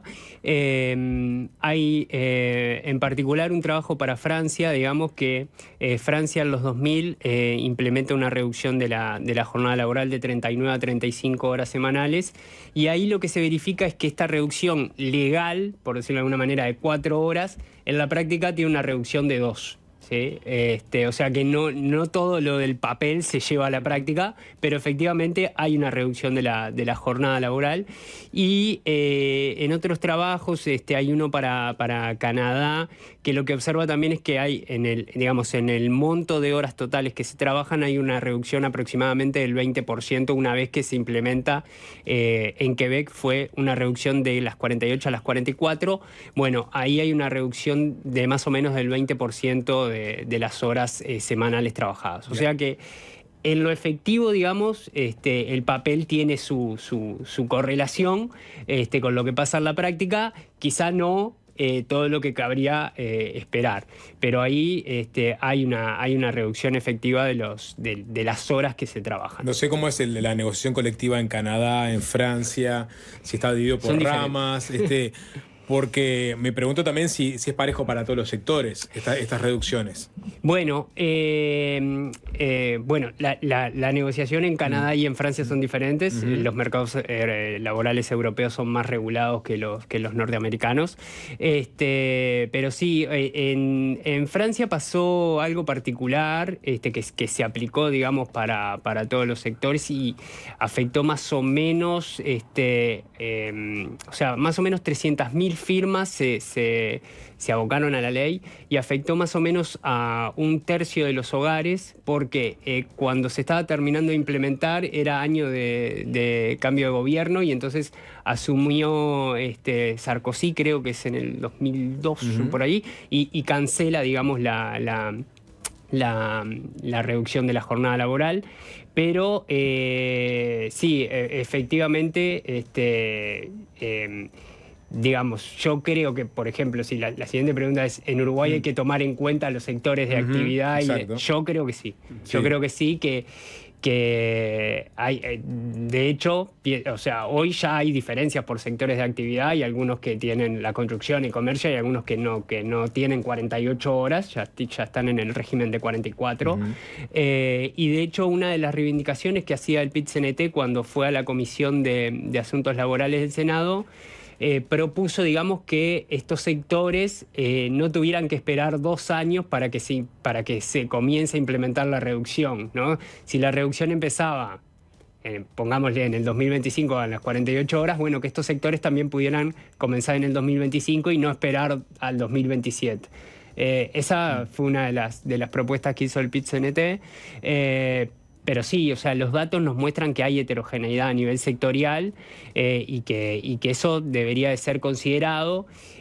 Ahí queda, digamos, la discusión presente de si eso tiene que ser considerado a nivel de la ley general o a nivel de la negociación colectiva. Quizá, digamos, conociendo como un poco la normativa uruguaya, la ley arme artículos más generales y los aspectos más de instrumentación a rama de actividad sean definidos por la negociación colectiva. Hoy lo que nos muestran los datos, por ejemplo, en Uruguay, es que los sectores como el transporte y las actividades primarias, agro, ganadería, son los que presentan mayor cantidad de trabajadores por encima de incluso por encima de las 48 horas. Una gran cantidad de trabajadores por encima de las 48 horas. Claro, ahí ustedes, por ejemplo, a partir de la encuesta continua de hogares, analizan la cantidad de trabajadores por sector de actividad, y si lo miran en relación a la población asalariada, porque hay distintas formas de mirarlo, el porcentaje del sector agrícola que trabaja más de 48 horas es de 17%, o sea, es un montón, y hay un 36% que está por fuera de ese 17, o sea, casi un 50% está en 48 horas o más. Sí, exactamente. Es un montón. Ahí la urgencia para los sectores es muy distinta respecto a la necesidad o no de ir hacia una ley así. Totalmente. Sí. Incluso, bueno, o sea, una de las reivindicaciones, por ejemplo, en ese sentido, tiene que ver con la salud y también con la seguridad, ¿no? En el tema de transporte es categórico eso, porque también, o sea, los datos dan que más o menos... El 47% más o menos trabaja 48 horas o más. Ahí está, exactamente. 1 de cada 2 trabajadores del transporte trabajan más de 48 horas a la semana, entonces pensemos que eso, digamos, tiene implicancias en la vida cotidiana, en el tránsito, en las rutas. Estás cruzando en la ruta con un camión. Por ejemplo, y no sabés si el conductor se va a quedar dormido porque está agotado, digamos, ¿no? Entonces, estas cuestiones a veces hay que pensarlas no solo, digamos, en la cuestión a nivel micro de la empresa, sino también tener una mirada más también global el impacto que esto puede tener a nivel social es importante. Decíamos que en la revisión de la literatura internacional ustedes veían, bueno, cómo afectaba las horas de trabajo efectivas. Ahí decían que había una reducción no del todo, o sea, no en línea con el cambio legal, pero había una reducción al fin. ¿Qué pasaba entonces con la productividad, por ejemplo, o la tasa de empleo? Bueno, con la tasa de empleo, en general, bueno, lo que muestra la evidencia empírica es que no hay resultados contundentes significativos que muevan la tasa de empleo a nivel global. O sea, no hay un incremento del desempleo ni tampoco una reducción del desempleo. Y esto me parece a mí importante destacarlo porque por lo general lo que ha venido pasando hasta el momento en algunos países que promovieron la reducción de la jornada laboral lo hacían con el argumento de esto va a fomentar la creación de nuevos puestos de trabajo, ¿no? Para poner un ejemplo, imaginemos que, no sé, somos nosotros 3 trabajando 8 horas por día en una empresa que está abierta 24 horas. Si nos reducen a 6 horas, bueno, para cubrir esas 24 hay que contratar Agregamos un turno más. Un turno más, se contrata un trabajador extra. Bueno, eso no pasa. Eso no pasa, o sea, no hay, digamos, un aumento del empleo y tampoco, lo que se observa es que tampoco hay un aumento del desempleo, o sea, la idea de que la reducción de la jornada implica un aumento de costos salariales por hora para la empresa, es así, pero ese aumento de costos no se traduce, digamos, en que hay un aumento del desempleo a nivel general de la economía. Sí puede pasar que hay, por ejemplo, un aumento de la rotación de los puestos de trabajo, que sobre todo se verifica en los hombres, que se vuelven, digamos, más costosos para las empresas. Entonces hay como una transición de que los más costosos efectivamente, digamos, pierden su trabajo, van hacia el desempleo, pero también las empresas contratan, digamos, a partir de la reducción de la jornada, contratan, digamos, trabajadores que antes estaban desocupados. Entonces, cuando uno mira lo que sería la tasa de desempleo a nivel global de la economía, no observa, digamos, grandes cambios. Y lo interesante de esto es que esta mayor rotación de los puestos de trabajo, o sea, del empleo al desempleo, del desempleo al empleo, ocurre sobre todo en el primer o en el segundo año de aplicación de la política. Luego como que la cosa se estabiliza y no hay, digamos, mayores movimientos. Y a nivel de la productividad, que es como la otra pregunta clave sobre esto. Bueno, sí, ahí tenemos un problema en la literatura, que es que los efectos sobre productividad a nivel país son muy difíciles de medir, ¿no? Solo por una política, digamos. Es muy difícil aislar, digamos, el efecto o establecer causalidad de la reducción de la jornada sobre la productividad a nivel país, y entonces lo que se hace es tratar de ver a nivel de empresa o a nivel de ramas de actividad cómo ha impactado, digamos, en ciertos rubros. Allí hay algunos estudios para Estados Unidos, sobre todo en el sector de salud, que es interesante verlos. A ver, lo que pasa es que el efecto de la productividad también puede ser ambiguo, en el sentido de que vos decís, bueno, una jornada más larga capaz que tiene aumentos de productividad, no sé, si llego al trabajo medio cansado y eso, las primeras horas como que no rindo tanto y después empiezo como a rendir más. Bueno, una jornada más larga aumentaría la productividad. En el otro sentido lo que te dicen es, bueno, una jornada más corta efectivamente hace que yo esté más activo, digamos, en el trabajo, tengo más rendimiento y aumento mi productividad. Eso porque eso es psicología social casi. Bueno, ¿Cómo se mide, digamos, el ánimo del trabajador ante las 6 o las 8 horas? Bueno, viene por ahí. Hay algunos trabajos que analizan este tipo de preguntas de la satisfacción del trabajador una vez que le aplicaron la reducción de la jornada, y lo que se observa es que hay como, en algunos casos hay como una mejoría en la satisfacción, y en otros casos, como en los trabajadores de recursos humanos o en los managers, hay como un aumento de la tristeza o del enojo. No quieren volver a sus casas. Porque tienen que les implica mayor costos administrativos. Tienen que hacer como no sé, como las cuentas, ¿no? Tienen más trabajo. Tienen más trabajo causado por la reducción de la jornada. Entonces, bueno, pero en el caso de la salud de Estados Unidos es interesante, porque ahí hay algunos trabajos que muestran que los diagnósticos sobre todo de estudios de mortalidad y eso,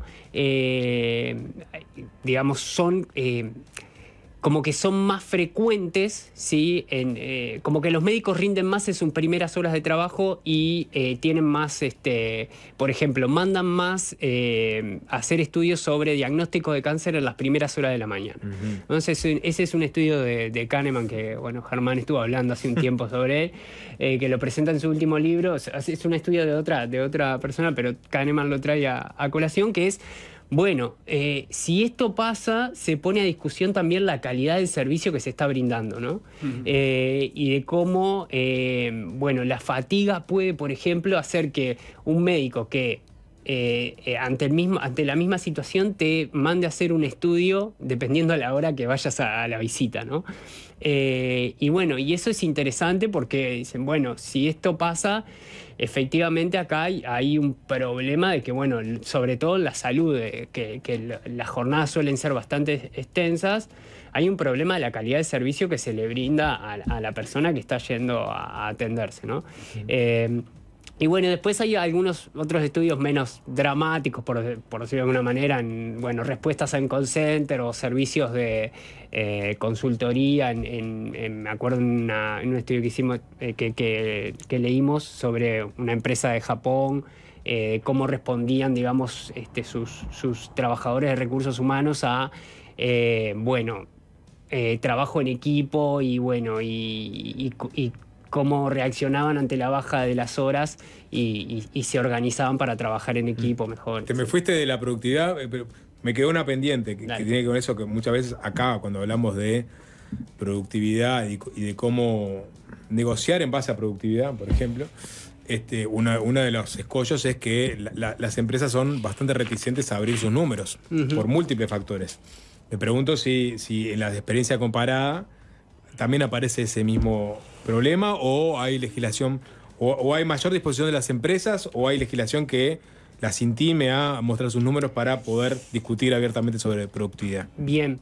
Bueno, o sea, en la discusión de la jornada laboral siempre aparece esto de, bueno, los aumentos de productividad, cómo se reparten entre los beneficios, el descanso del trabajador y los salarios. Esa es básicamente la discusión. Efectivamente, en algunos países de Europa, por ejemplo en Alemania, y sobre todo en sectores grandes y organizados, los trabajadores tienen representación en el directorio de la empresa. Entonces, a partir de ahí, digamos, acceden a la información y a los números que manejan los balances de las empresas, y a partir de ahí van a la negociación colectiva, ¿no? Entonces, sería interesante, digamos, sobre todo poder contar con información a nivel detallada para ver cómo efectivamente, digamos, eso se lleva a la práctica, a discutir, digamos, sobre productividad. Ha habido intentos en el Uruguay, pasan las administraciones y se intenta que el tema de la productividad se incorpore a la negociación colectiva, y generalmente, digamos, aparecen estas trabas como dificultando de que la discusión se lleve adelante, ¿no? Yo creo que todo lo que sea para aumentar la disponibilidad de información con la que se cuenta para hacer estudios, siempre está bueno. Tenemos que cerrar para liberarte, Federico, pero un par de preguntas más. Una es, ¿qué pasa con la tasa de crecimiento de los países? Eso no está en el estudio, pero no sé si hay algo a propósito de eso. ¿Qué pasa con el crecimiento de los países o la actividad económica en relación a ir hacia propuestas de este tipo? Bueno, en general, o sea, sucede algo similar con la tasa de empleo. Los efectos no son significativos. Las variables como de crecimiento económico no se ven afectadas por este tipo de reducción de la jornada laboral. También hay que tener presente que, por ejemplo, en el caso de Uruguay, o sea, las leyes que se aplican son graduales en el sentido de que se bajan 2 horas un año, 2 horas al siguiente año, o sea, como que van despacito, gradualmente, lo cual me parece que está bien, y entonces como que eso, digamos, como que aminora el impacto que podría tener sobre el crecimiento económico. Esa, de hecho, es una de las recomendaciones que ustedes ponen en la parte final del trabajo, atendiendo que las experiencias que habían analizado eran en general de reducciones de tiempos más cortos que de 48 a 40, como sería la idea acá en Uruguay para algunos sectores que tienen 48. Sí. No conocemos hasta el momento, digamos, países que hayan implementado una reducción que vaya de 48 a 40. En general, los países que tenían 48 primero pasaron por una etapa de bajar a 44 o a 45, como en el caso de Chile, y luego sí a las 40.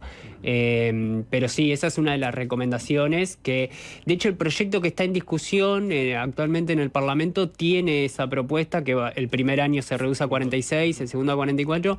Lo que planteábamos nosotros es que bueno, que está bien eso, pero que es complicado mantener o hacerlo así en periodos de cambio de gobierno, porque no se sabe qué va a pasar y suele ser como una herramienta de discusión de política. Y entonces, bueno, habría que ver si conviene hacerlo justo en momentos de cambio de gobierno. Y lo otro que nos parece interesante es cómo incorporar también el tamaño de las empresas. La mayoría de los países que analizamos incorporan gradualismo según el tamaño de las empresas. A las que primero se le aplica la política es a aquellas empresas más grandes. En el caso de Francia eran las que tenían más de 300 trabajadores el primer año, y después el segundo año las de más de 100, y así sucesivamente. Y lo otro que ustedes laudan es, en la discusión de quién paga esto, es que lo paguen las empresas, en definitiva, que no haya subsidios de por medio. En realidad lo que nosotros decimos es que los resultados pueden darse con o sin subsidios.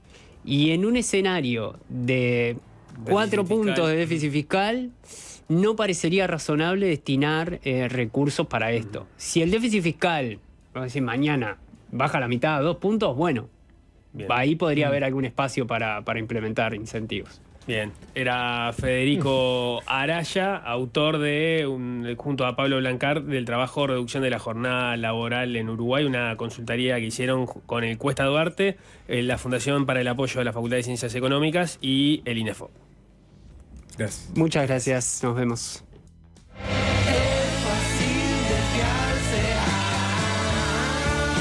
Fácil desviarse.